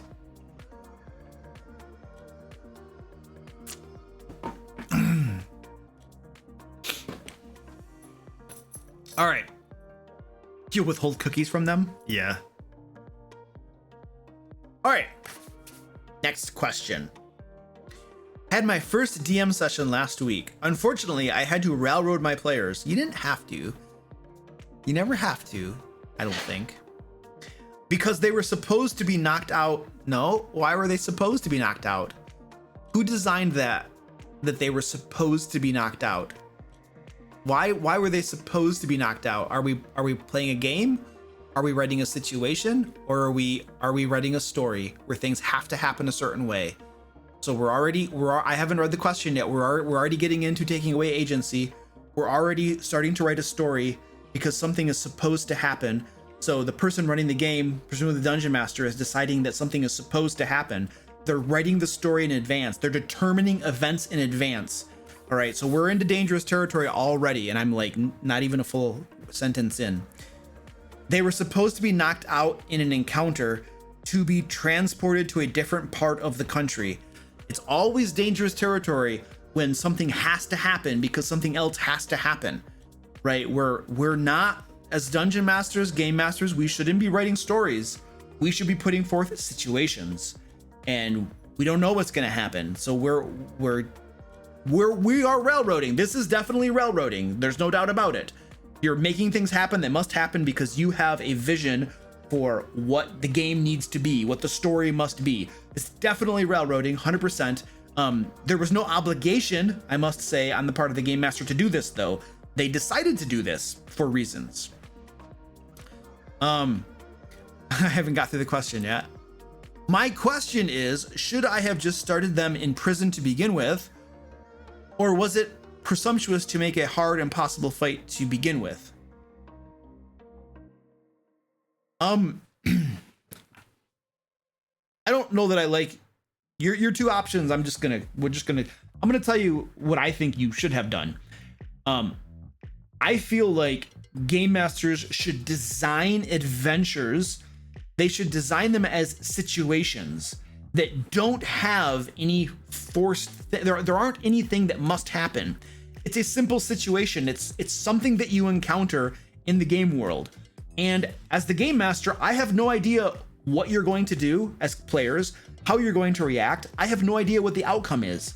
And nothing else that's going to happen in my world depends on you doing certain things in that situation, in that adventure. Nothing else depends on you getting knocked out or losing to the bad guy and getting captured or overcoming the bad guy or blah, blah, blah, blah, blah, whatever. Like, I design a situation. This is the adventure. And then I don't know what's going to happen. You guys could do a variety of things. You might get knocked out. You might just beat them all. So if I have this adventure designed and I have another adventure way over here, and in order for this to happen here, X, Y, and Z must happen. In order for this to happen, I am writing a book, I'm planning things out, and I am forcing certain events to happen. In a way that takes away agency from the players. Now, the dungeon master can always decide that events happen in the game world. Like, I can decide that this nation invades this nation. I can decide that an earthquake happens. But what I shouldn't be doing is deciding that my certain things happen to the characters. Like, my ability to affect the game world should stop in that circle where their characters begin. So I'm not forcing them to do certain things. I'm not railroading them down certain avenues. I'm allowing them their agency. I'm allowing them their choices.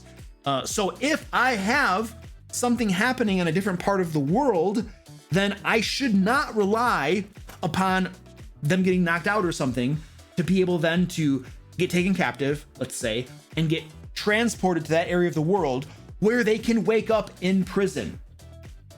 All right. So it's just you're setting that situation up in a way that you must railroad them. You must take their agency away in order for the things to happen that you have planned to happen. And that's just dangerous territory. If you wanted to start off, if you wanted your campaign to start in a prison situation, like every Elder Scrolls game in the world, if you wanted to start out in a prison situation, then yes, just have them start in prison. That could be your pitch at your session 0. That could be your campaign pitch. Hey guys, for this campaign, the starting assumption is that you guys are all in prison together. And then you let me know why you're in prison, whether it's you did something for real or whether you're accused and you're innocent, whatever, I don't care. But the premise is you're starting in prison in X place. That's an okay way to start a campaign with a certain premise like that, you know. But yeah, so I said a lot of stuff.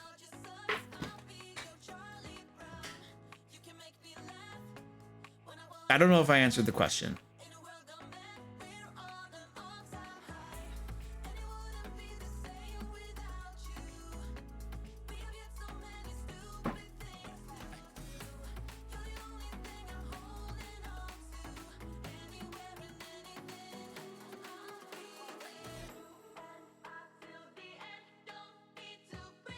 I did that one.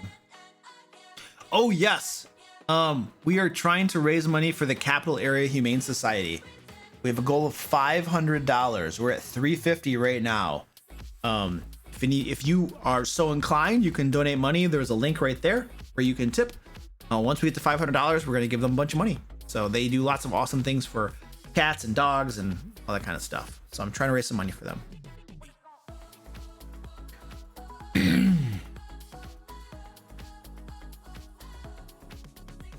Been running online D&D for 9 months now, and am running a one-shot in person. All right, very nervous. How do I adapt? You just do it.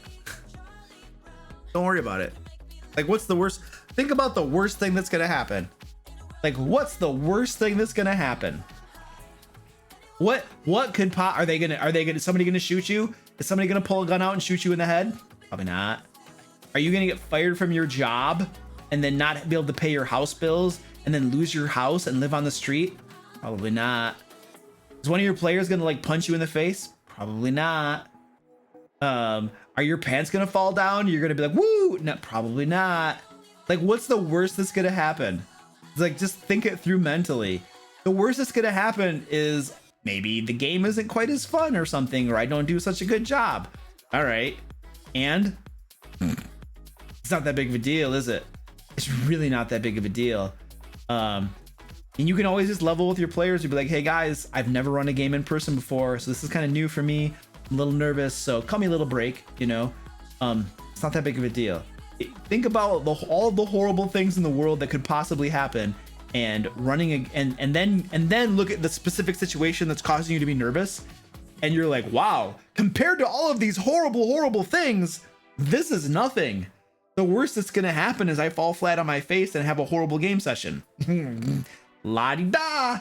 You know, and the thing too is your players have been, I'm assuming it's the same group of players. You've been playing with them for 9 months online, and now you're going to run a game session in person for them. So they've been running with you for 9 months. They know what to expect from you. They know that if they've been with you for 9 months, you probably don't suck as a dungeon master, or they wouldn't have stayed that long. They probably know that, hey, we can expect good games from this dude. Now, so if you show up in person and the game isn't quite as good, your players, what are they gonna think? They're gonna be like, oh, he's the worst dungeon master in the world. No, this happens to everybody. Every dungeon master does this. You have a standard quality of games. Most of your games are, you know, X amount of fun. And occasionally one of your game sessions isn't as good. Sometimes you got one that really sucks. Sometimes you got a game session that's amazing, but most of your game sessions are right about here. players know this. They should know this. They've been with you that long. They know that sometimes your games are amazing. Other times you might have a sucky game session. It happens. You know, that happens to every single dungeon master. So it's not like your players are going to be like, you know what? We're done. This is the last straw. Yeah. So it's not that big of a deal. So walk through that mental exercise, you know, and sometimes that just helps you feel better and just realize that, oh, who cares? Who gives a crap? You know, if you can stop caring, you know, and just let it go mentally and emotionally, then you're going to be more relaxed. You won't be nervous or anxious, and you'll do a better job. The trick is not giving a crap. Not giving a crap. Like this is like a thing that I've used this for job interviews and stuff. If you go into a job interview and you're just like, I don't give a flying crap, you know, whether I get hired or not, you know, it relaxes you. And when you're relaxed, you're more confident. And guess what? When you're more confident, they can tell you're more confident. And and that improves it's just amazing when you don't give a flying crap. It doesn't mean that you like slough off and you don't do the thing you're supposed to do. It's the attitude, it's the mental state, the not giving a crap and relaxing and then being more confident, and it helps you. It's like it's counterintuitive. I can't explain it. I don't know how to explain it. It doesn't mean you don't try. It just means that you have a different attitude. I don't know if that makes sense or not. It makes sense to me.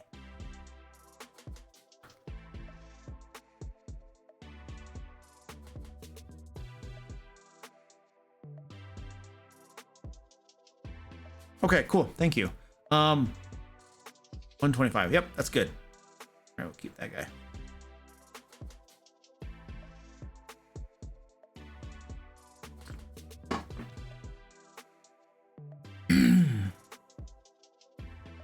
It's been years since I've run a game in person. Dude, Zach, running games in person are so much fun, man. Ugh, it's so much fun.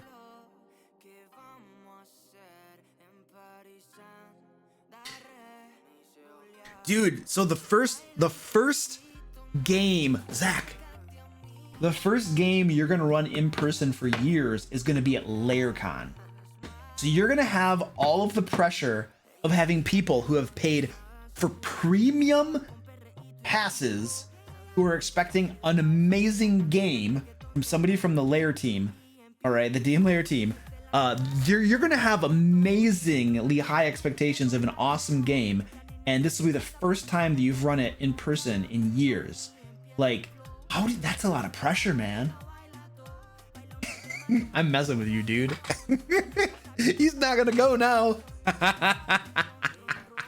He's like, Luke, you suck. I hate you. I'm not coming to LayerCon now. This is what it's like to work for a jerk. Yes, you know exactly what I'm trying to do. You refuse to let it work. There you go. I like it. Penguinbutt says, Luke, don't do this because this is my first in-person game ever, and I'm already trying not to freak out. Oh, Penguinbutt, you'll be fine. You're a celebrity. People are there to play the game with you. Even if it sucks, they still got to play a game with the fabled Penguinbutt. Yeah, so don't worry about it. It'll be all good. Hey, would it make you nervous if like you didn't have a full table and I decided to play in your game in person? Would that make it even more nervous for you? I wonder what your answer is to that.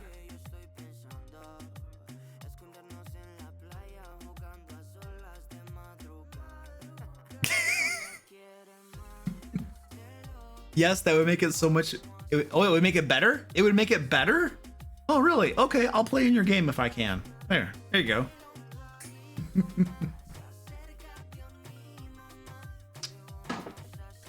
All right. Just pick your own poison. One of my players was inside a 30-foot deep pit and unconscious. Dump water in it. Dump water in it. While in combat, my players, instead of getting down with a rope and feeding him a healing potion, they decided to throw it at him, hoping it would hit his head and liquid dump in his mouth. They're idiots.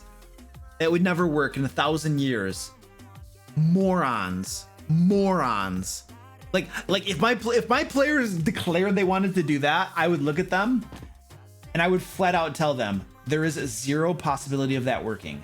I'm not going to stop you from doing it, but you're not morons. It's not going to work. It's a little tiny vial. You're going to uncap it and throw it down there. All the liquid's going to come out before it even gets down there. It's going to tip end over end and all the liquid's going to come out. Come on, man. Do you want to uncap this little vial, drop it down a 30-foot pit, and hope that it somehow miraculously lands in his mouth and he swallows it and doesn't asphyxiate on it? Okay, yeah, try that. I'm going to read the rest of your question. Okay. I played it as follows. The bottle featured his skull and rolled on the ground. I don't know what it means to feature someone's skull. I'm guessing it bounced off his skull or something. He ended up dying. It was combat and I rolled crit fail on his saving throw. Would you play it any differently? No, it's a stupid idea. That's what you get when you have really stupid ideas. It doesn't work. Come on, man. No, I wouldn't have done any. Well, I might have just told them there's a 0 chance of that working. I want you to know right now. It's not gonna work. I would have just out of character been like, this is not gonna work, guys. Your characters are not stupid. They know that there's no chance of that working. So yeah, they're not dumb. You're not dumb. Please. I have no problem with how you played that out, dude. Your players should know better. But I don't know. So there are like crazy ideas that might just work, and then there are crazy ideas that might just never ever work. That was one of those.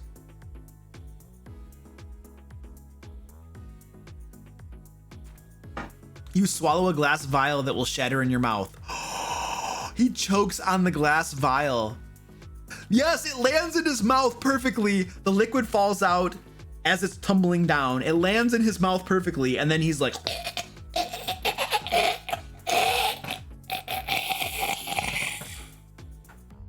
he's dead. Oh, that would have been perfect, actually. Okay. One of my players grabbed the observant feat. Now passive perception 21. I had a player like that. Super high passive perception. And now at level 4, he can essentially see everything going through a dungeon. I have a house rule on this that fixes this problem. So everyone else's perception rolls don't really matter. Any idea how to balance it, or am I misinterpreting the passive perception rule? Okay, so the passive perception rule exists so that you don't have to look every 5 feet for secret doors or for traps. The passive perception rule exists so that you don't have to poke with a 10-foot pole every place in the dungeon like they did in the old days. The passive perception rule exists so that the game doesn't grind down to a halt with, like, you know, checking and looking all over the place for every little thing. But the problem with the passive perception is that when somebody gets it up to 21, which isn't that hard with feats and abilities, he's got a high wisdom, he's probably like a druid or a ranger or a cleric or something, and he took observant. So now he's got a really high passive perception score. Okay, cool. And then he probably is proficient in perception almost assuredly. So now, presumably then, let's call him a ranger. So now presumably this ranger can walk through the dungeon and his passive perception is high enough that he spots all secret doors automatically. He spots all traps automatically. He spots all hiding creatures automatically, because there's not a whole lot of traps and secret doors that are going to have above a 21 as a DC to find them. And creatures that are hiding, they have to be really, really good to get above a 21. So he's going to pretty much spot everything in a dungeon. Now, I think that is mostly raw. That is mostly rules as written. And it's probably been about 3 or 4 years. I made a house ruling because that didn't sit well with me. Because here's the thing, it takes away one of the 3 pillars of the game. Exploration is one of the 3 pillars that lots of players love. And when there's no longer any exploration, almost any exploration to be done, because a lot of the secrets are just being handed to the players because of a high game mechanic, it takes away a lot of the fun from the game for both the players and for the dungeon master. And so that mechanic impedes on fun, it impedes and it hurts that pillar of gameplay. And so my house rule that I put into effect years ago was that passive perception does not automatically detect secret doors, and it does not automatically detect traps. If you want to look for secret doors, you must declare you are looking for secret doors. If you want to find traps, you must declare that you're going to search for traps, and you must tell me where you're searching for traps. And then you will make a roll, perception roll, to find secret doors, a perception roll to find traps. If you get a really sucky roll, I will allow you to use your passive perception instead, as like, you know, a meet me halfway thing. But you must declare that you are doing it. There, and that will help us to reinstate that pillar of exploration into the game, and it will make it so that people, the players and the dungeon master, can enjoy these elements of the game once more.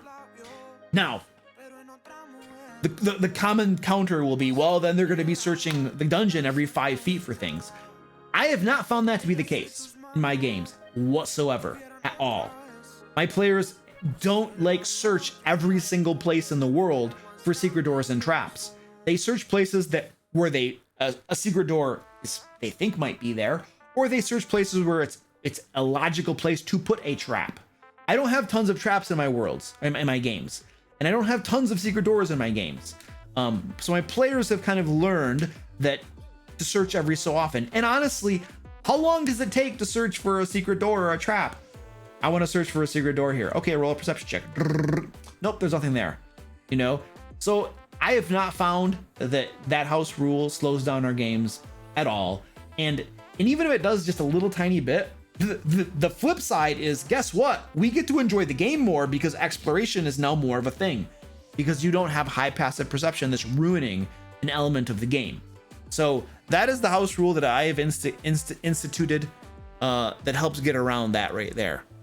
Now, as far as them spotting enemies, enemies that are hiding, yeah, it might help them spot enemies that are hiding, but it doesn't mean that the other characters know that they're there.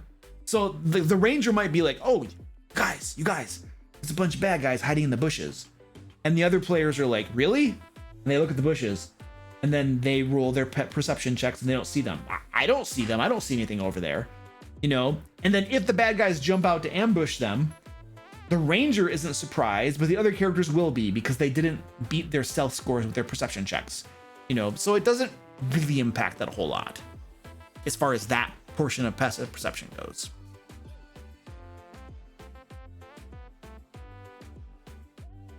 All right, there you go. Information.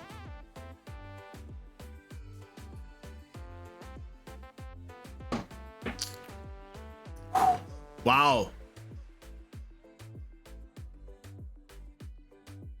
Oh, I just got it all over me. I'm clever.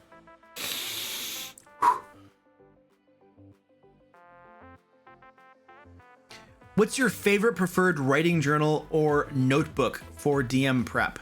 OneNote and Microsoft Word. That's what I do all my prep in. OneNote and Microsoft Word.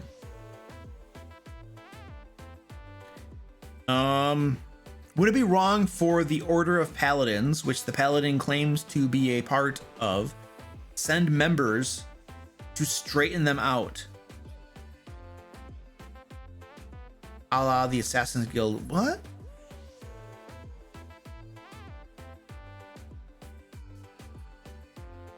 Okay, so if there's a paladin that claims to belong to an order of paladins, but he's not holding to the code of those paladins, would it make sense for the order of paladins to send representatives to talk to the paladin and be like, yo, dude, you're not holding our principles.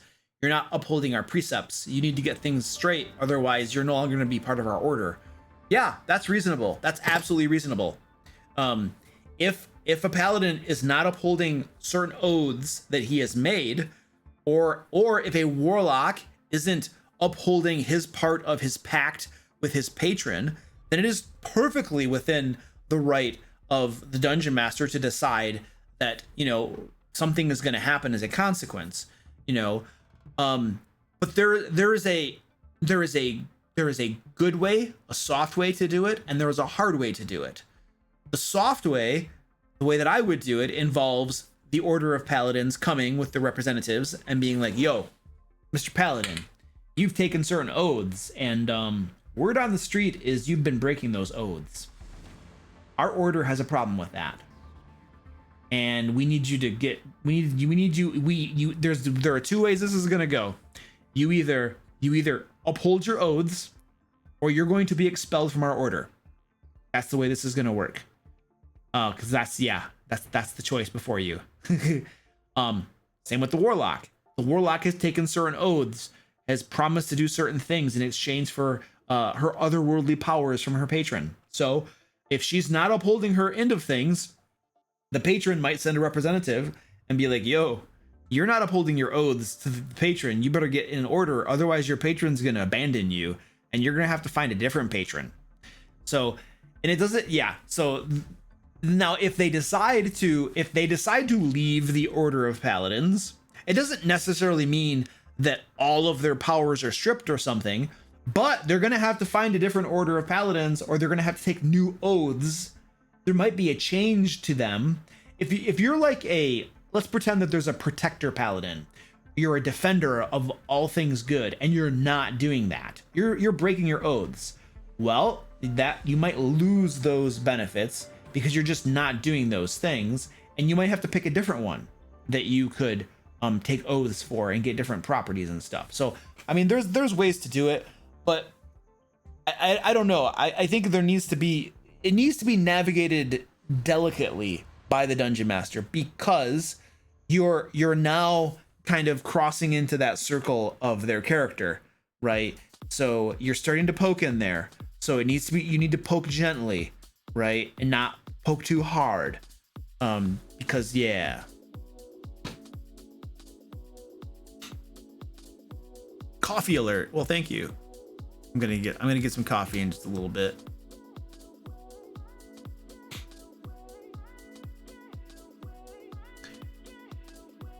How do you adjudicate Mage Hand when poking at a trap? I mean, it can exert 5 pounds of pressure. Does 5 pounds of pressure trigger a trap?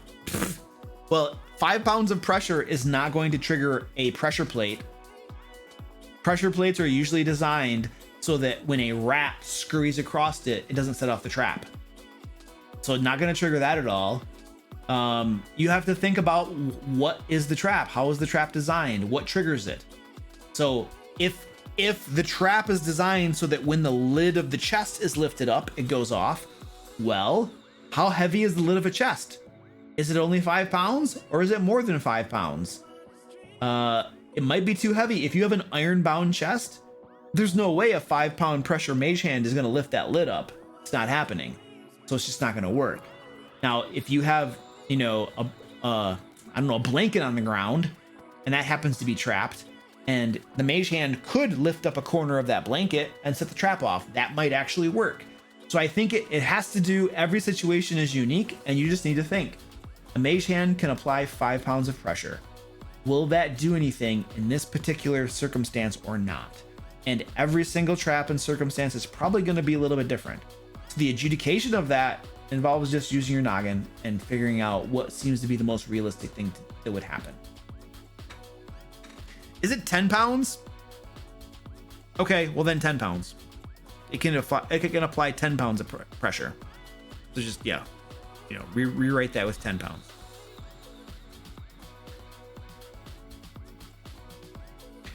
Oh crap, Kirby. Hey Kirby, thank you for the $50 tip, man. I appreciate that. Really appreciate that. I missed that. Hope you're still here. Kirby just donated $50 toward the Capital Area Humane Society. So we are getting closer and closer to our $500 goal for the Capital Area Humane Society. There should be a link somewhere here. Thank you, moderators, if you would like to tip and donate some money to help save puppies and kittens and squirrels. Maybe. I don't know if they take in squirrels. Yeah. Oh, what's up? Kirby, I was just thanking you for your $50 tip, dude. That's all. I was just saying thank you. I wasn't sure if you were... I missed it when it happened 50 minutes ago. I wasn't sure if you were still here. So I was just yelling your name.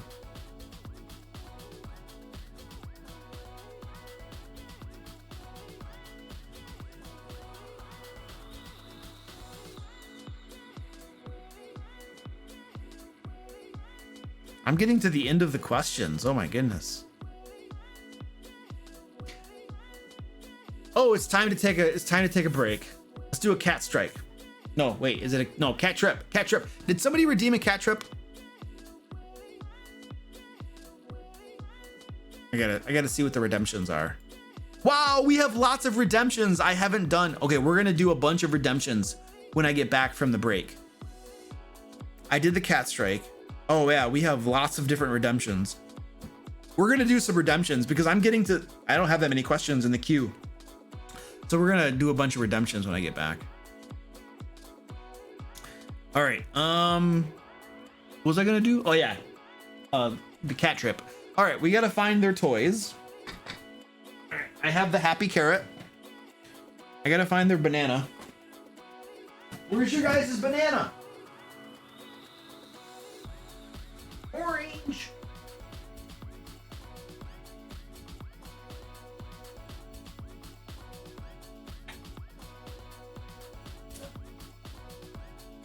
All right. I found their banana. We have both of their toys.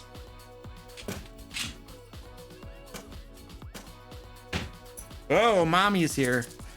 All right, and we have the cat crack, also known as catnip. It's a legal addictive substance.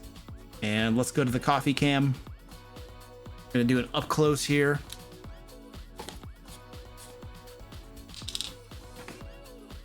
What's up, mommy? Mommy's getting happy. So we apply the cat crack to the toy. And I have cats beginning to swarm on me. And then put this down. What? I have two toys. Here's another one. All right.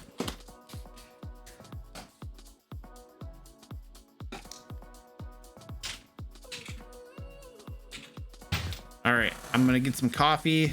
I'll be back. Hopefully the cats don't kill each other. Mommy, go get the catnip.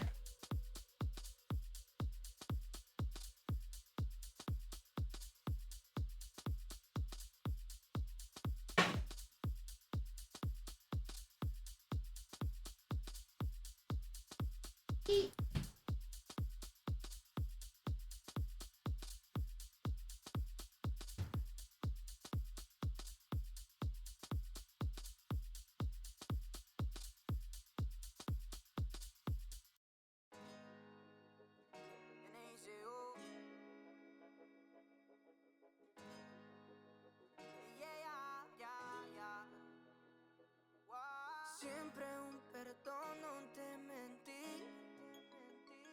Ya no hay nada que me asombre. Malo porque siempre confío en ti.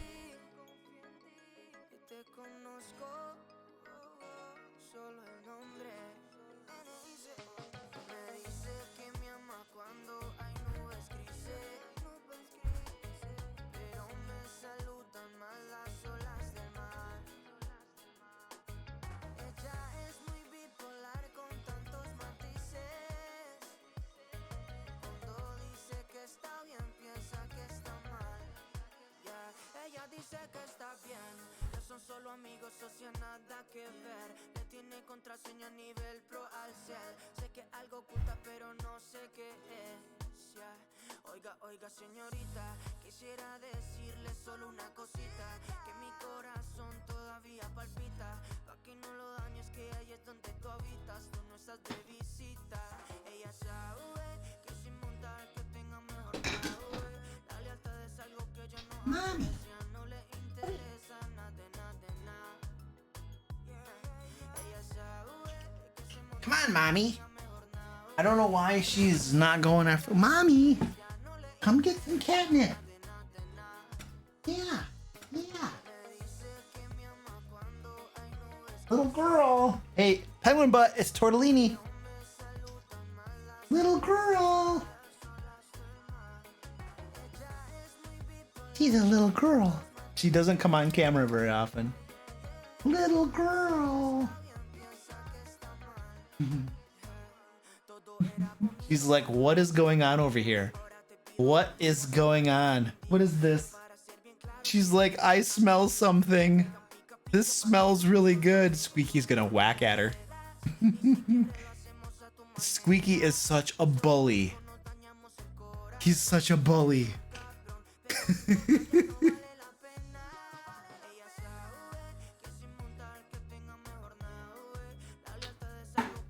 What's up, Goliath? What did you eat? I had a pasty tonight for dinner. It was wonderful. It was wondrous in every way imaginable.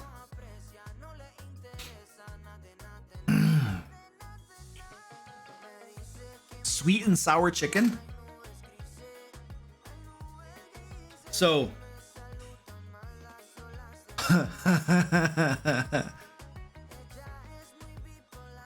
there are 3 different types of Chinese food that are some of the most unhealthy, horrible foods you could possibly ever eat. They're not only fried, they're not only deep fried, but they're also drenched in sugary sauces. General Tso's chicken, sweet and sour chicken, I'm sure is right up there. And then egg rolls as well are very, very bad. So they're some of the worst, the most unhealthy, horrible, kill me now foods that you can possibly eat. I'm just throwing that out there, dude. Not trying to rain on your party, dude. I eat stuff too, but I remember one time we came back from Chinese food and I was just curious as to how bad those things were for you. And I did like a Google search and it was like, yeah, these things are bad. They're deep fried first and then they're smothered in like sweet, sugary sauces. They're very, very bad for you.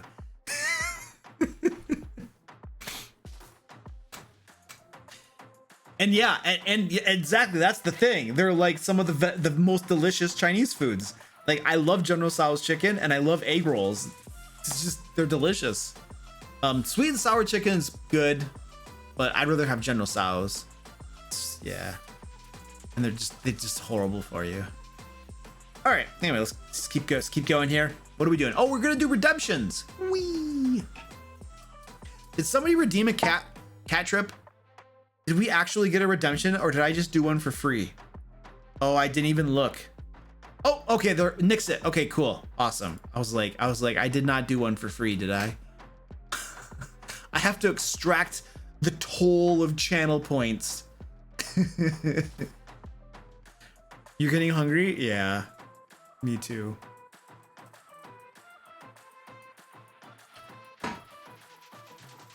All right, trash talk the merch. Oh, okay, let's trash talk the merch. You see this shirt right here? You see this crappy, horrible, look at this, a dragon, LayerCon 2021. This shirt is so uncomfortable and itchy and scratchy. You don't want these shirts. You do not want to go to my spring store and get one of these shirts. Like, you know, maybe you can't go to LayerCon 2021. Maybe you can't travel and hang out with us all and play games. But the last thing you want to do is buy one of these shirts and wear it around and have a really cool shirt. You know, you don't want to do that. You don't want to get a hoodie. Oh, it's so bad. Or we have zip hoodies as well. Zach likes those. You don't want any of these things. You don't want the mugs. All of that merch is garbage. And this, how Jesus, it's like I found like the worst illustrator in the world. I mean, look how lame this. Oh, it's just, you don't want this stuff. It's just horrible, horrible. Actually, this is so freaking cool. The artist, he lives in Michigan. His name's Jason. He does an amazing work. He's good. He did art for my last Kickstarter. I'm gonna ask him to do art for my next Kickstarter. He obviously did this artwork. He's amazing, and he does really good work, and he does it quickly too. Yeah, it's nice because there are other artists who did like really good work, but it took them a long time.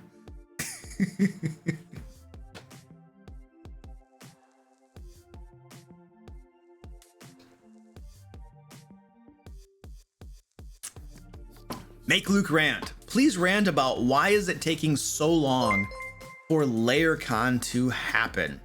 All right, BG Thump.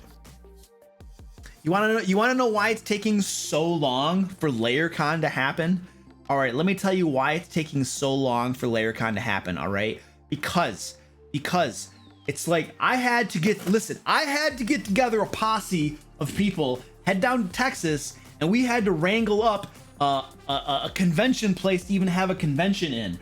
And they're all just like, oh, there's a pandemic going on and stuff. You can't possibly have a convention. And we're all just like, this is Texas. You're gonna let us have a convention in this hall, okay? And they're like, all right, fine, but it's gonna cost you $400 a day. All right, fine. All right. Why did it take so long? I don't know. Because the calendar days. We had to wait for time to pass. We had to arrange things. We had to get the ticketing set up. We had to order all of this merch and stuff, just putting a ratchet on things. We had to give people time to find housing, had to give them time to find plane tickets. Some of them had to put their tickets on layaway and stuff. All right. All of these things take time, folks, to get things to happen, you know, and I got Penguin Butt. And she's like, she doesn't even want to go to LayerCon. I'm like trying to get her to do her job and stuff. And she's just dragging her feet, you know, and then I got to find people to be dungeon. You know what? Running a convention is a lot of hard work and it takes time. All right. So stop bugging me about how long it takes to do LayerCon already. I don't know. That was a pretty crappy rant. I'm still taking your channel points. There. I just took them.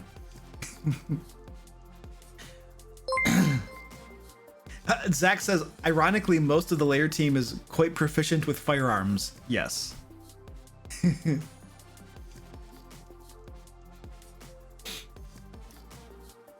I was talking with a guy yesterday. I was talking to a guy yesterday. He his name's Brian. He did the interior layout for the one-shot collection for my last Kickstarter. And he's like a graphic designer, and he was telling me, I was talking about LayerCon with him because he's getting some a banner for me and stuff, and yeah, and I was telling him, and he was like, oh, you're doing a convention? I'm like, yeah, I'm doing a convention. And I was like, and it's way in the red, like I'm losing so much money, it's not even funny. And he's like, yep, that's how every first year convention goes. You lose crap tons of money. And then he goes on to tell me that it usually takes, in his experience talking with other people who run conventions, he says that it takes usually 5 years for a convention to go into the black and actually start making money. And then he goes on to say that it's usually becomes a full-time job for one person to put on that once a year convention that actually makes money. And he's telling me all this, and I'm just like, yeah, I'm not doing that. This is not going to be my full-time job to run a convention. Considering this is not gonna happen. So we're probably just going to lose a little bit of money every year, and we're probably going to keep it a very small exclusive convention with a limited capacity. And that's probably what we're going to do each year. It's just going to be a small little thing, and I'm going to lose money on it every single year. And that's probably just the way, it's the price I'm going to pay for getting cool people together and have fun, I guess. So yeah. Can you sell me on Barbarian? Can you sell me on the pros and cons of pineapple on pizza? I don't know why I have to sell you on the pros and cons of pineapple on pizza. What's your name? My Pet Creeper? Come on, are you serious? You really have to spend channel points to get me to sell you on that? I'm gonna come to your place. I'm gonna come to your place. And you know what I'm gonna do? I'm gonna wedge your mouth open with my axe. I'm gonna put it right here in the crack. I'm gonna wedge it open and I'm gonna start stuffing pineapple down your face, into your gullet. And you're gonna have so much pineapple in your face. And then I'm gonna take a pizza and I'm gonna beat you over the head with a big old pizza pie. That's how I'm gonna sell you on pineapple on pizza. So you just better stop asking your questions up there. Otherwise, I'm gonna find you. I will track you down. I have penguin butt. I just pay her lots of money and she can track you down and she can find you and we will come to your place with pineapple and pizza and we will convince you. You should be afraid because penguin butt is terrifying. She created a CR46 monster and was going to murderize all of us. You have no idea. Thank you. Any questions?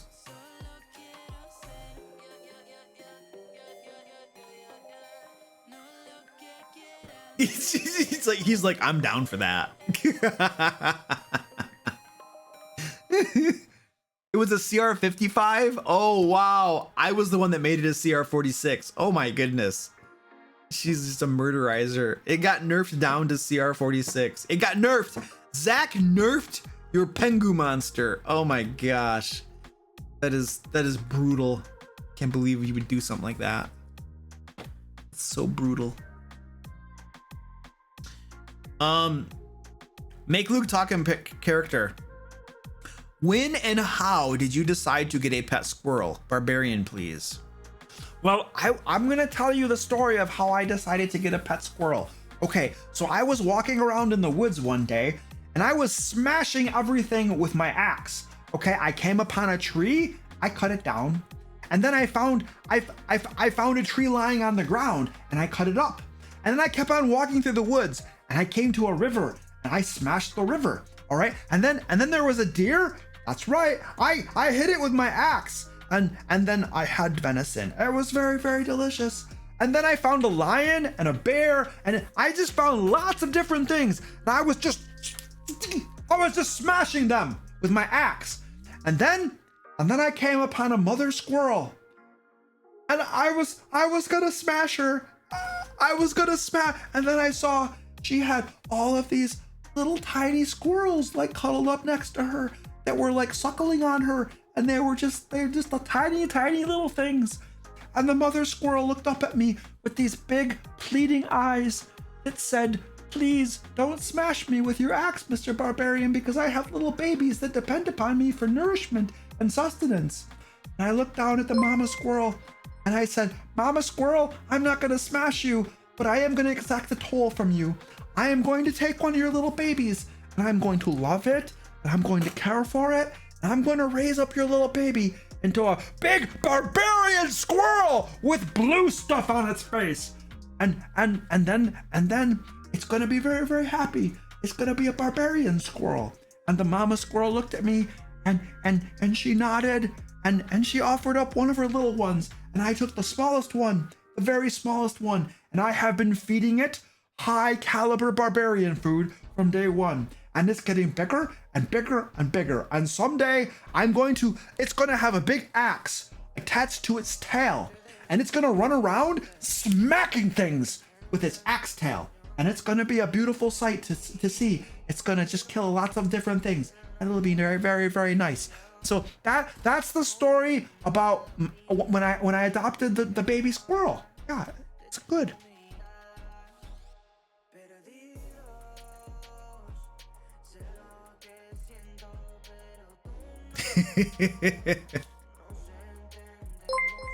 Oh, holy crap. Wee! Yes. Sagia. I think I'm saying your name wrong. Thank you so much. $100 tip. for the Capital Area Humane Society. Thank you. That is amazing. They say, I really enjoy Luke. I love helping animal shelters. I am blessed in life. Thank you so much. Yes. I consider it a blessing to be able to have money to give to others that need it. It is definitely a blessing. I feel the same way when I give. Also, Theta Tag, thank you so much, dude, for the $25 toward the Capital Area Humane Society. So appreciate that, dude. That is so awesome. We are now at $525 of our tip goal. Boom. So now I'm gonna go do a little donation to the Capital Area Humane Society for $525. That's awesome. Thank you so much, guys. I really appreciate that. It's amazing. We're gonna kicking some butt here with our donations. And then I'll have to decide who our next charity is going to be to donate to. I don't know. It might just be the same. It might just be the Capital Area Humane Society again, because I just like donating to them. We'll see. Yes, not all heroes wear capes. Yeah. All right, cool. That's awesome. Thank you so much, guys. I appreciate that. Makes me so happy. And it's gonna make little kitties and maybe some baby squirrels happy. Oh no! Make Luke dance on stream. Oh no.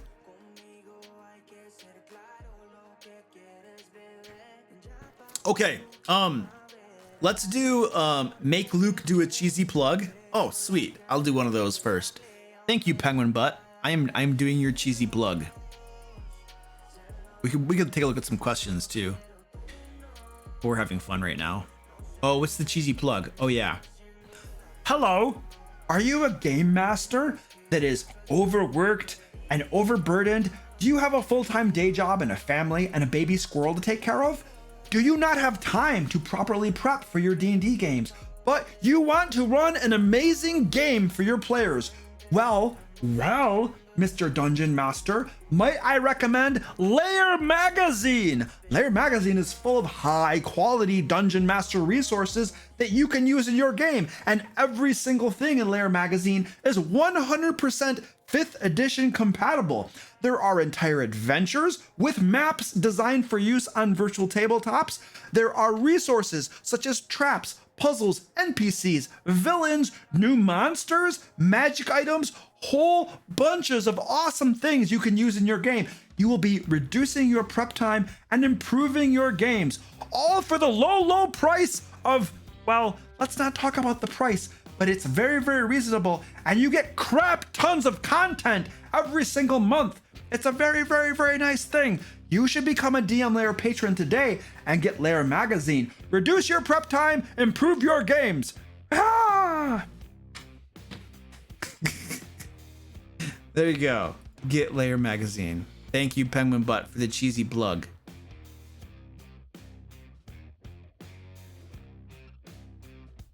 Oh, Penguin Butt asked for a cheesy plug too. Please do it in Barbarian. I didn't even see your redemption, but I just naturally did it in Barbarian.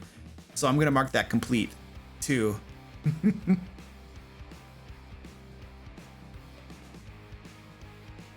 Bye, Tashio.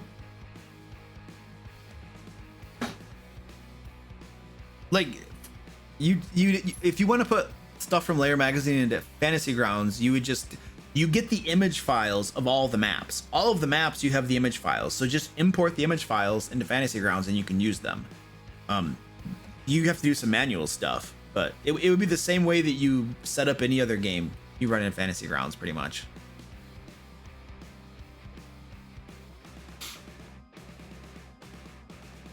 Yeah, I do the same thing with Roll20. Like, I find a map that I want to use, and I just import it into Roll20. I set up the dynamic lighting, and I'm ready to go.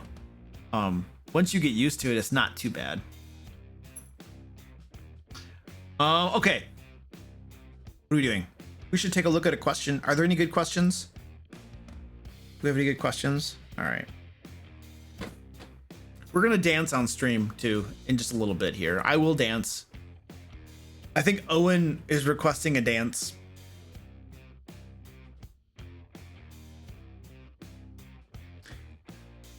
How do you ask a player what they are comfortable with you doing to their character? Like, I have a character with a family, and I thought a good way to motivate them would be attacking the family.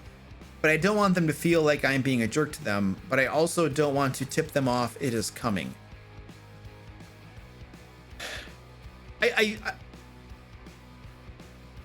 You just ask them, you say, hey, you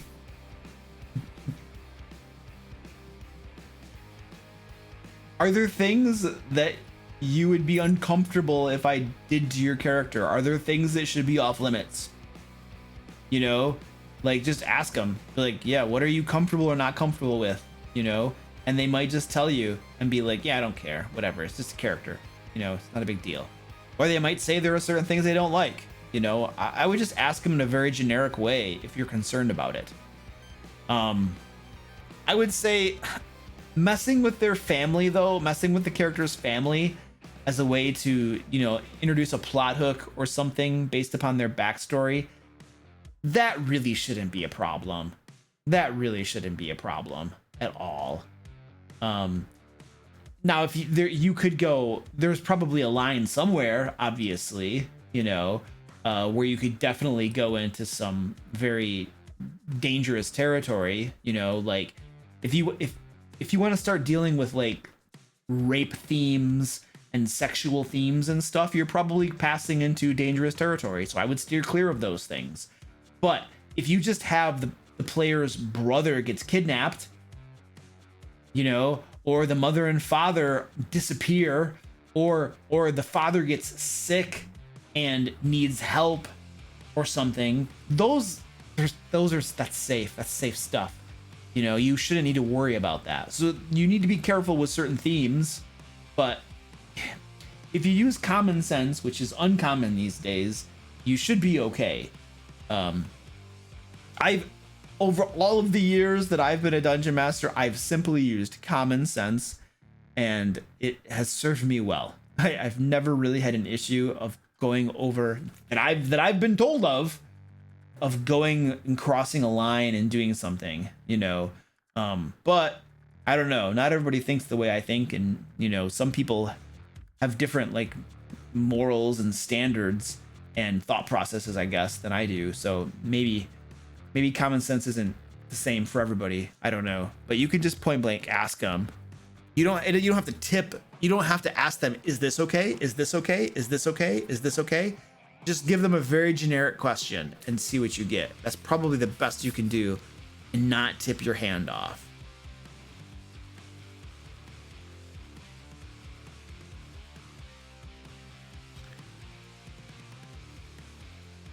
Any advice for handling a player who is quite intelligent, but is playing a character that has low intelligence? Especially with solving puzzles or riddles in the campaign, and the player is figuring out the thing the character wouldn't. Okay, well, here's the thing.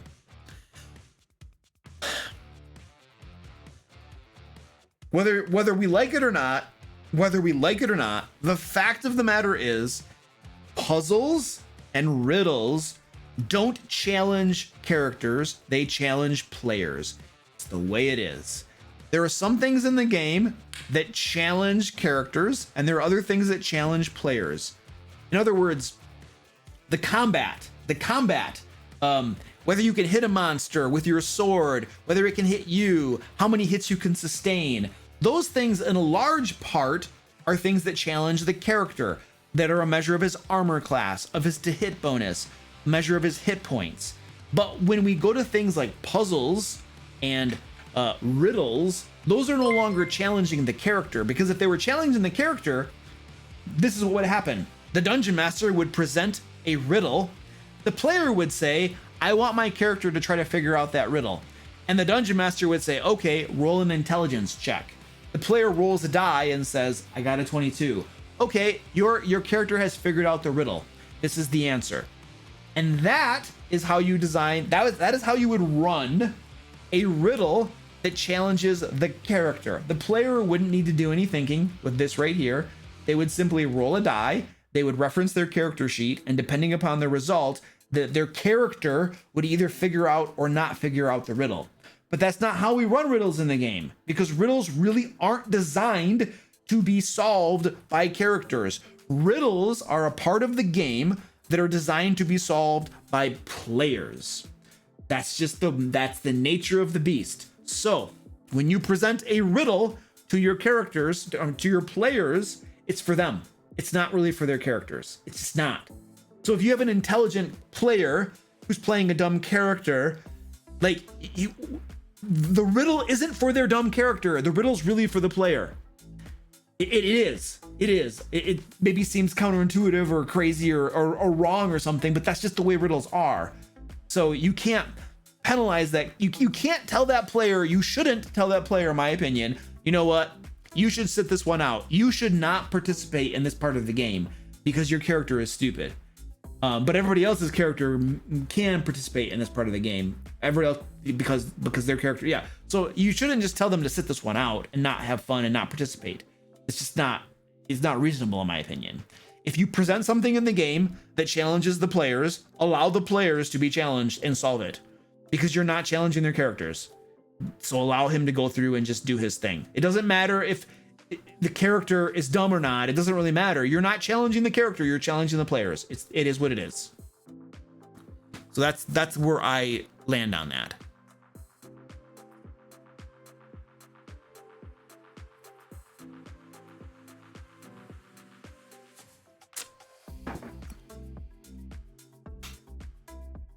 Coffee alert. I have no more coffee. I'm out of coffee totally. The pot is empty. All right. One more question, then we're going to do some more redemptions. Would you suggest leaving plenty of space for PCs to place their backstories in the world? I'm not sure what that even means.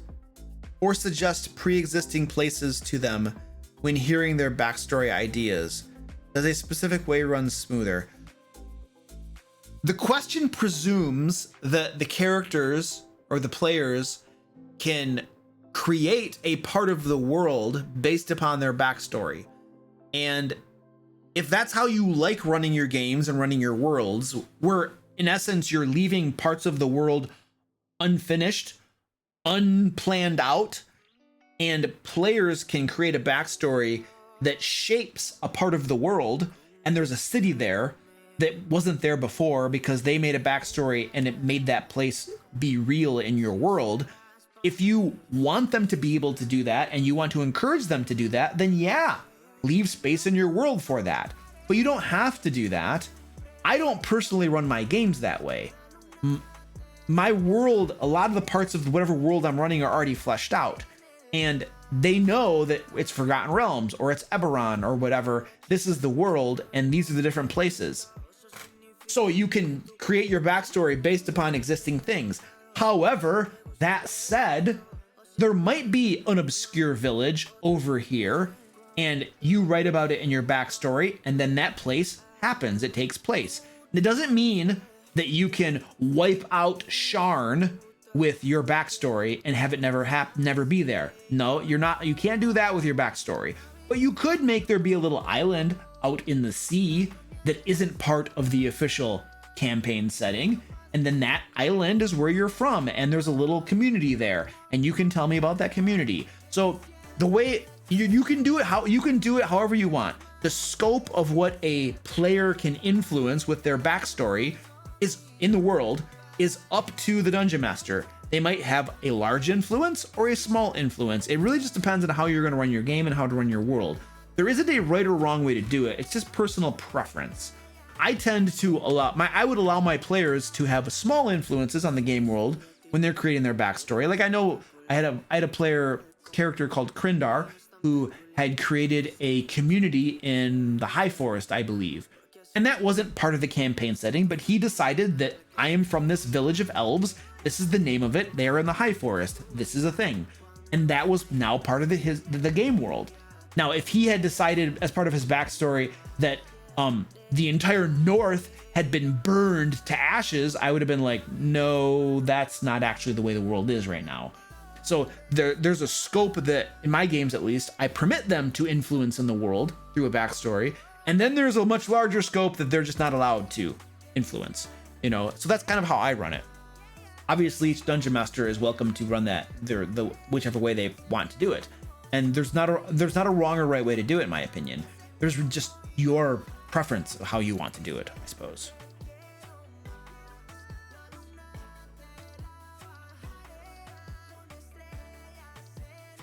All right, let's do some redemptions. We're getting low on questions. Oh, 𝐂𝐒𝐿, thank you for the $25 tip. I appreciate that, dude. We are now up to $550 tipped and donated to the Capital Area Humane Society. I am so appreciative. Thank you so much, dude. I appreciate that. Dude, it feels so good. I love donating money. I love being generous with money. I have, for the majority of my life, I have been dirt poor and have had no money. I have scraped by throughout most of my life. I'm like, how old am I? I'm 41. I would say up until I was about 38, I was poor for all intents and purposes and was scraping by all the time, you know, and now I'm at a place in my life where I actually have some money and I love donating money. I love giving it to my church. I have a missionary that I support. I give money every month to the Capital Area Humane Society. I have people that work for me. I love giving them bonuses. I love being generous with money. It really makes me feel good to help other people. So the fact that we are going to give a bunch of money to the Capital Area Humane Society makes me feel really happy. Like, seriously. So it's very, very cool. Yes, Squeaky was picking probably on Squirty Pie. That sounded like Squirty Pie yelling. Yeah. I have coffee grinds in the bottom of this. I wonder if you can see them. Cat cam, coffee cam. Yeah, look at, I got coffee grinds in there. It's a little dirty. All right, let's go to redemptions. Redemptions time.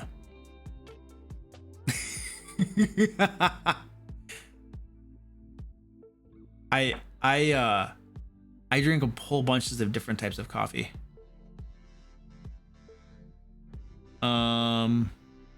Where was I going? Oh, we're going to the redemptions. I got confused. I got confused. Here we go. Okay, make Luke dance on stream. Ugh, I am such a good dancer. You guys are gonna all be amazed by this. A celebration of my sub birthday using most of my nat 20s. I ask that you do a dance to Happy Birthday. I could just sing Happy Birthday to you. You want me to? Okay, I am going to do an inventive dance for you. Was that Owen? Yeah, Owen, this is your happy subversary dance. Your happy birthday dance. I'm gonna do a special dance. I'm gonna make this up just for you, dude. This is gonna be stunning, I tell you. All right, let's do this. And I'm gonna sing Happy Birthday too. All right, cats, you're all in the way. So, not only am I gonna do the dance, but I'm gonna sing Happy Birthday at the same time. And this is just gonna be absolutely amazing. This is my interpretive dance. All right. Gotta get in the position. Happy birthday to you. Happy birthday to you. Happy birthday, dear Owen. Happy birthday to you. Happy birthday to you. Happy birthday to you. Happy birthday to you. Happy birthday to you. How? Ya queremos pastel. Ya queremos pastel. Aunque sea un pedacito. Ya queremos pastel. Y Coca-Cola también.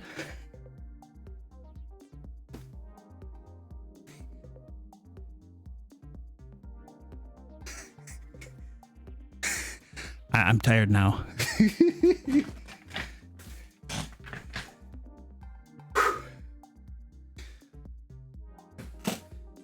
All right. How was that?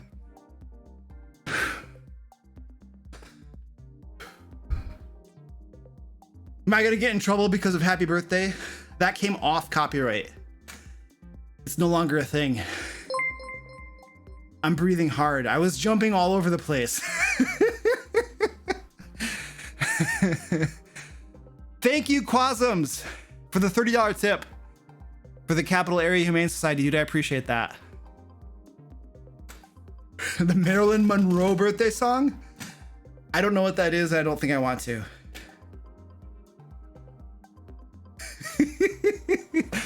Otto's irresistible dance. Yes. Look at this. Look at this. Who is this? Oh, come on, Twitch.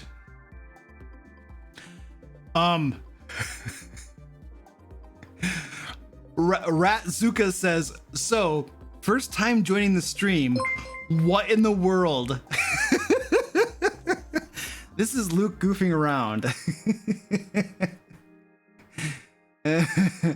I hope we got that clipped. Owsy Nerd, thank you for the 5 tier 1 subs, dude. I appreciate that so much. Thank you. All right. So Owen, how did you like your dance? I joined just as you started on Happy.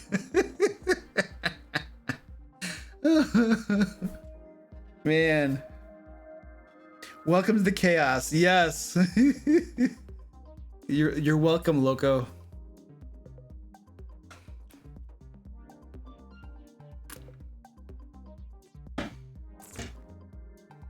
All right. Let's see, Luke talking character.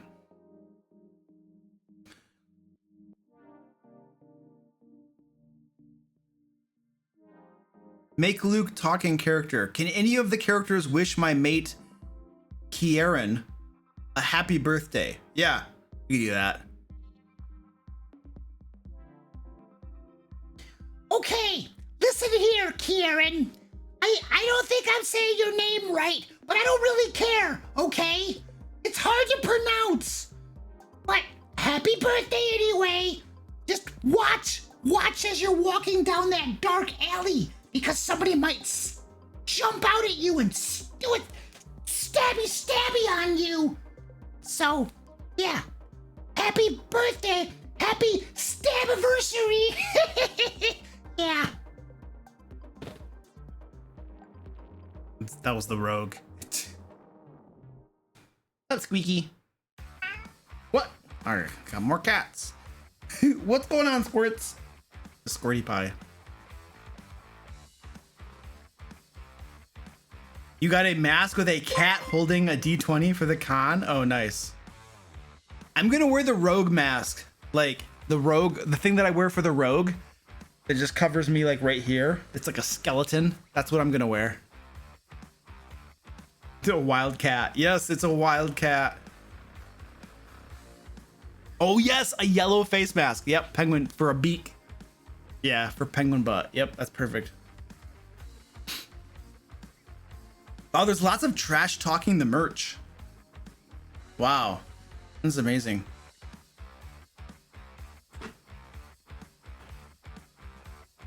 All right, people. Go check out the merch on my spring store. It's really crappy.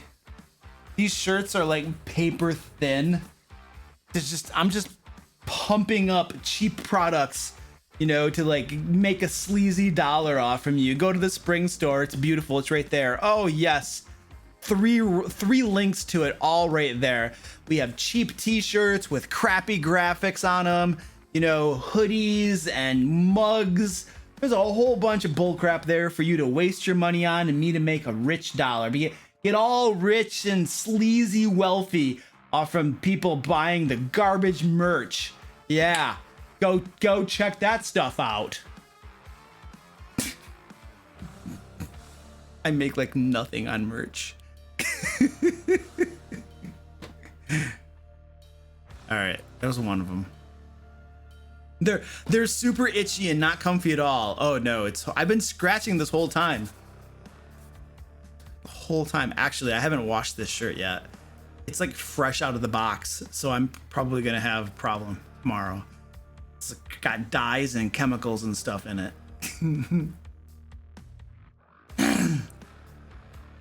So having just seen the weirdest welcome ever, dude, you got luck of the roll. You came at the right time or the wrong time. I have a question in mind, and I really wanted to hear you rant on the difference between DMing prepping for a campaign and Wes March's style. I've never played Wes March's game, but I don't know how to talk about that because I've never really played it before, so I'm not super familiar with it.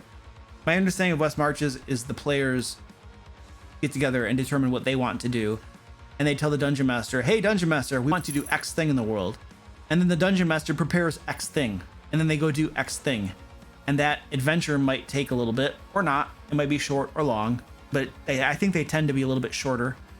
And then the dungeon master, when that's over, he walks away, and then the players will decide what the next thing they want to do is, and then the dungeon master will prep it, and they'll go run it. So, in that sense, when you're talking about prepping for a campaign, the dungeon master is really not prepping a campaign. The dungeon master, the players are planning what they want their campaign to be and what they want to do. The dungeon master is just prepping the individual scenarios and adventures they're going to go on. So there's a totally different, in a typical campaign, the dungeon master prepares the campaign. In a Wes March's style game, the players prepare the campaign in the sense of the overarching thing that's happening because they're deciding what they're doing. And the dungeon master just prepares the adventures. So that's my understanding of it. I don't know if there's a rant in there somewhere. All right, let's look at the questions in the sheet. What is your opinion on letting a player character start with a magic item you approve of after their character was killed, and the party and player's new character will be level 11? Yeah, I've done that a lot. I have had a concept in my games called starter magic items. The idea with a starter magic item is that you are a high level PC, 10, 12, whatever, and it's reasonable to assume that you would have gotten some magic items over the course of your adventuring. So when you join the group, you have some starter magic items, maybe just one, maybe two, who knows, and you adventure with the group. So you have some magic items. Sometimes I'll let the players pick them. Sometimes I will decide what they are. I have gotten into lots of problems with players picking their own magic items. I'm going to be honest with you. The thing that I constantly run into with players picking their own magic items is they min-max that crap. They pick the perfect magic item to make their character as powerful as possible, and then I have stuff I got to deal with in the game. So I've had some bad experience with allowing players to pick their magic items, but it doesn't matter. That's a different topic. Player starts with a couple magic items. Those are their starter magic items. And the way that I run starter magic items in this scenario is different than standard magic items. And this is my rule on it.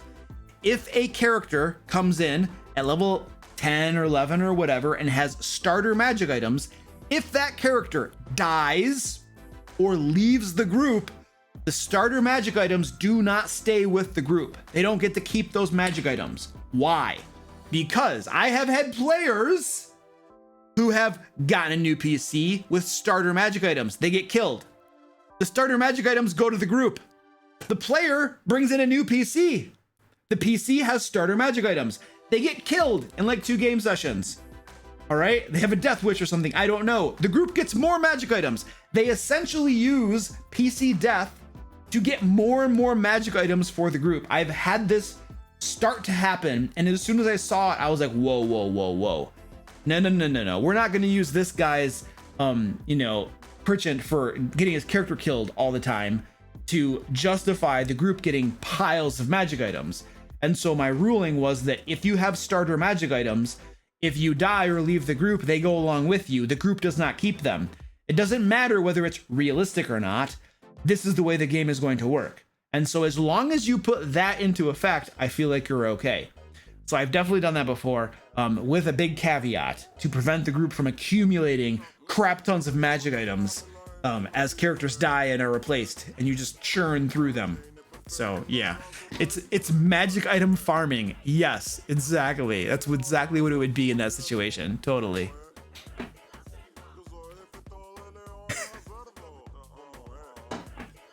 I have no coffee.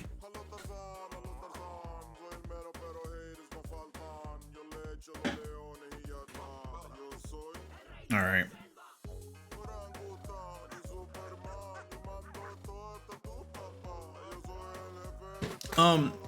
Is there any good resources for getting NPC tokens for homebrew creations?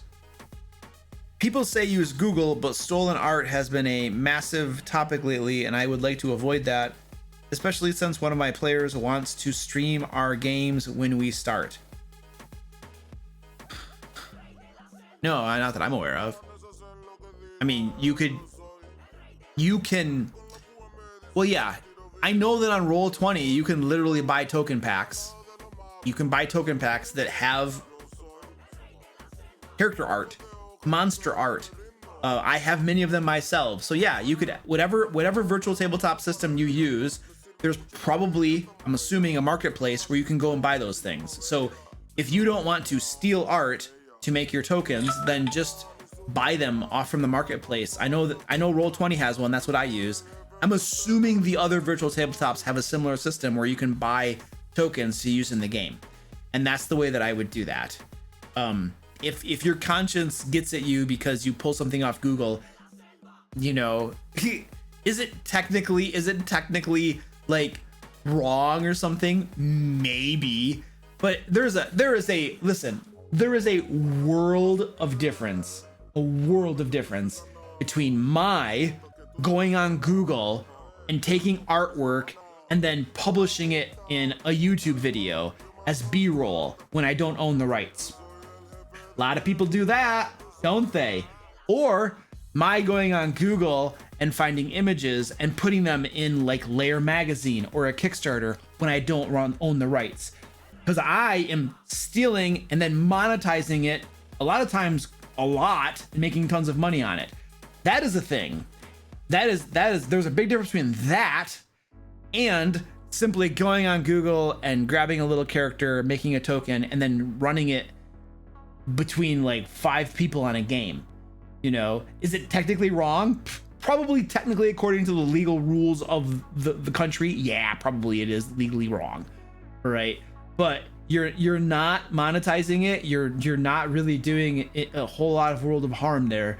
It's kind of like, yeah, it's wrong, but how wrong is it? Like the first case I told you, really, really bad. People who go out on Google and just take a bunch of images and use it for B-roll on their videos so they can have cool B-roll, you know, where they've just stolen artwork from everybody and they haven't purchased the rights. They haven't asked for permission. They're just taking it and using it. Like, yeah, that is absolutely pirating and stuff. That's bad because they're making lots of money off from other people's artwork and stuff. You know, there's a reason my videos don't have a bunch of B-roll on them, because if I were to actually purchase the B-roll and stuff, it would get kind of expensive. Even if I'm using stock images like off Adobe stock or something, it would get expensive fast. So a lot of people who do videos with B-roll, yeah, I don't think they're buying that. I don't think so. And then obviously if you're publishing it in like a magazine or a book, that's a huge, massive infringement. You know, my ice maker's ticking. So anyway, but if your conscience gets at you and you don't want to do it, just go buy it off the store in your virtual tabletop, and then you're fine.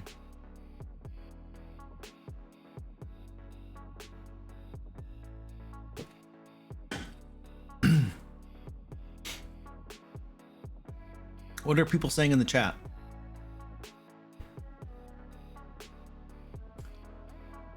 Tokens being used actively in a game falls under fair use within US law. Yeah, I'm not. Zack is much better on copyright stuff than I am, that's for sure. Fantasy Grounds has token packs you can buy as well. Okay, cool. Yeah, you can just buy them.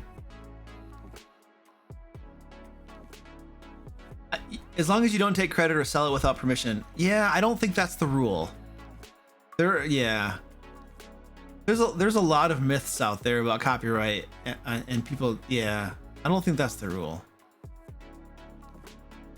I don't know of a single DM that doesn't use some images from the web in their games these days. Yeah, you're not monetizing it, you're not selling it. The person's not actually being affected by it. But if you're monetizing it and making money off from it and stuff, that there's a big difference in my opinion.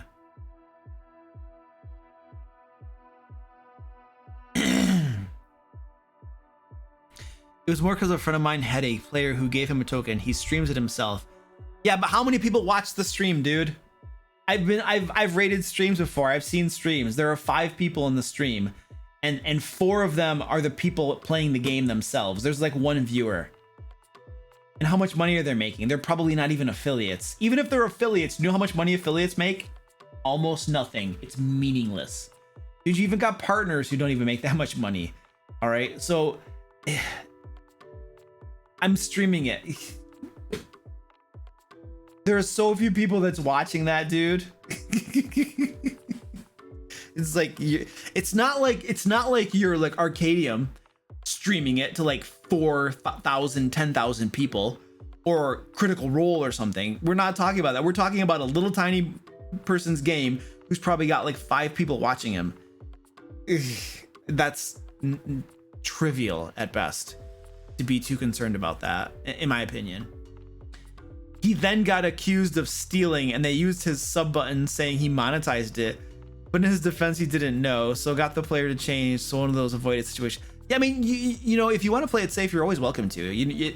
Playing it safe is never going to get you in trouble, you know. Somebody accuses him of stealing it. Somebody needs to find something better to do with their time. Be like, you stole that. Come on, go find something better to do, man. You got nothing better to do? Get out of your mom's basement. Go get a job. Do something with your life. Yes, even if you're not selling it and giving credit, you can still copyright. It's absolutely. It can still be copyright infringement.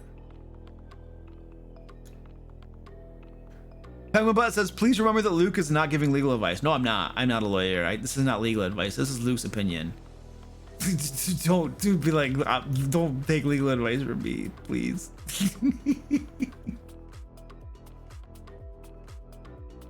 It was the artists themselves who DM'd them. It's not that big of a deal. Most people are reasonable. Be like, yeah, sorry, I didn't mean to use your thing without permission, dude. I'll take it down.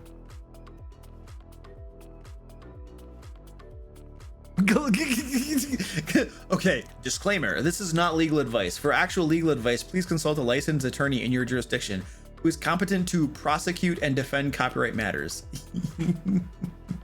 That's our disclaimer. Nobody actually does that.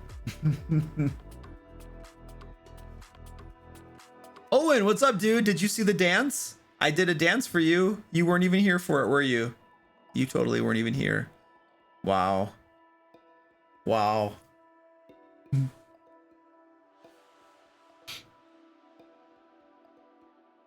And the other thing is, it's like, okay, whatever. We're gonna get off that topic.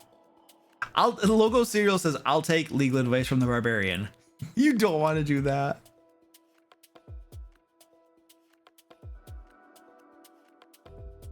Legal advice in Gary's voice. Oh, nice.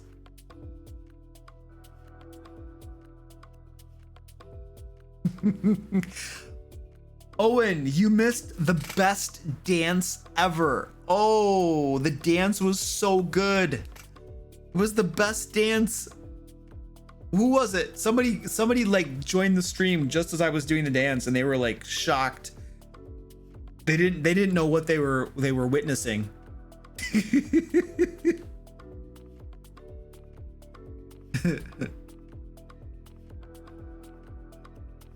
Wow. Oh, the wizard's legal advice. Yeah, Ratzuka, that was Ratzuka's welcome to the stream. It was me dancing. They're traumatized now. It's like either they're like, wow, this is pretty cool, I need to come here more often, or they're like, holy crap, what is wrong with this guy? I need to come here more often because he's nuts. And that was crazy and wow.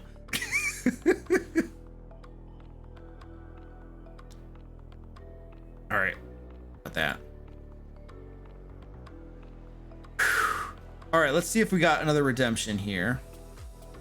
Where are my redemptions? Owen, thank you for the $5, dude. Sub birthday gift. Wanted to fully support even more. A little bit. Enjoy the rest of your week, Luke. Also, yes, I missed the dance.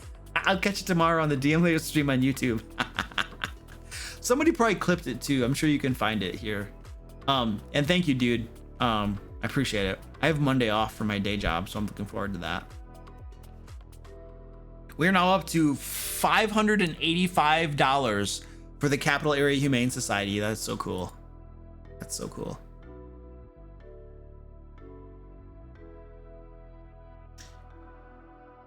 All right.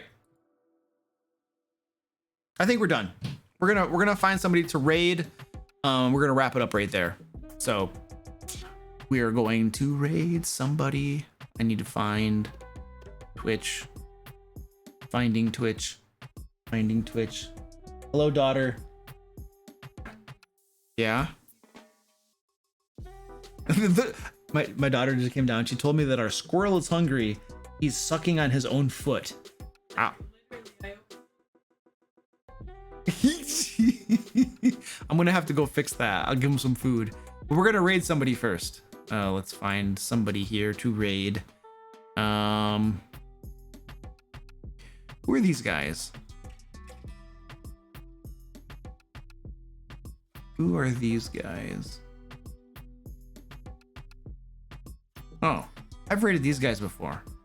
Let's raid those guys again. Yeah, I want to raid those guys. All right, here we go, folks. I am setting up the raid. We're gonna raid some people. Gonna raid some awesome people here. All right, thanks for hanging out, ladies and gentlemen. I will see you next week, probably, I think on Tuesday. I think we're doing a Tuesday stream next week. So go jump into this raid. I will see you over there. Have fun, have a wonderful weekend and everything. Yep, we're gonna kill some bugs on contact. It's the way it works. All right. Go, go, go, go, go, go, go, go. Get in the raid. Go, go.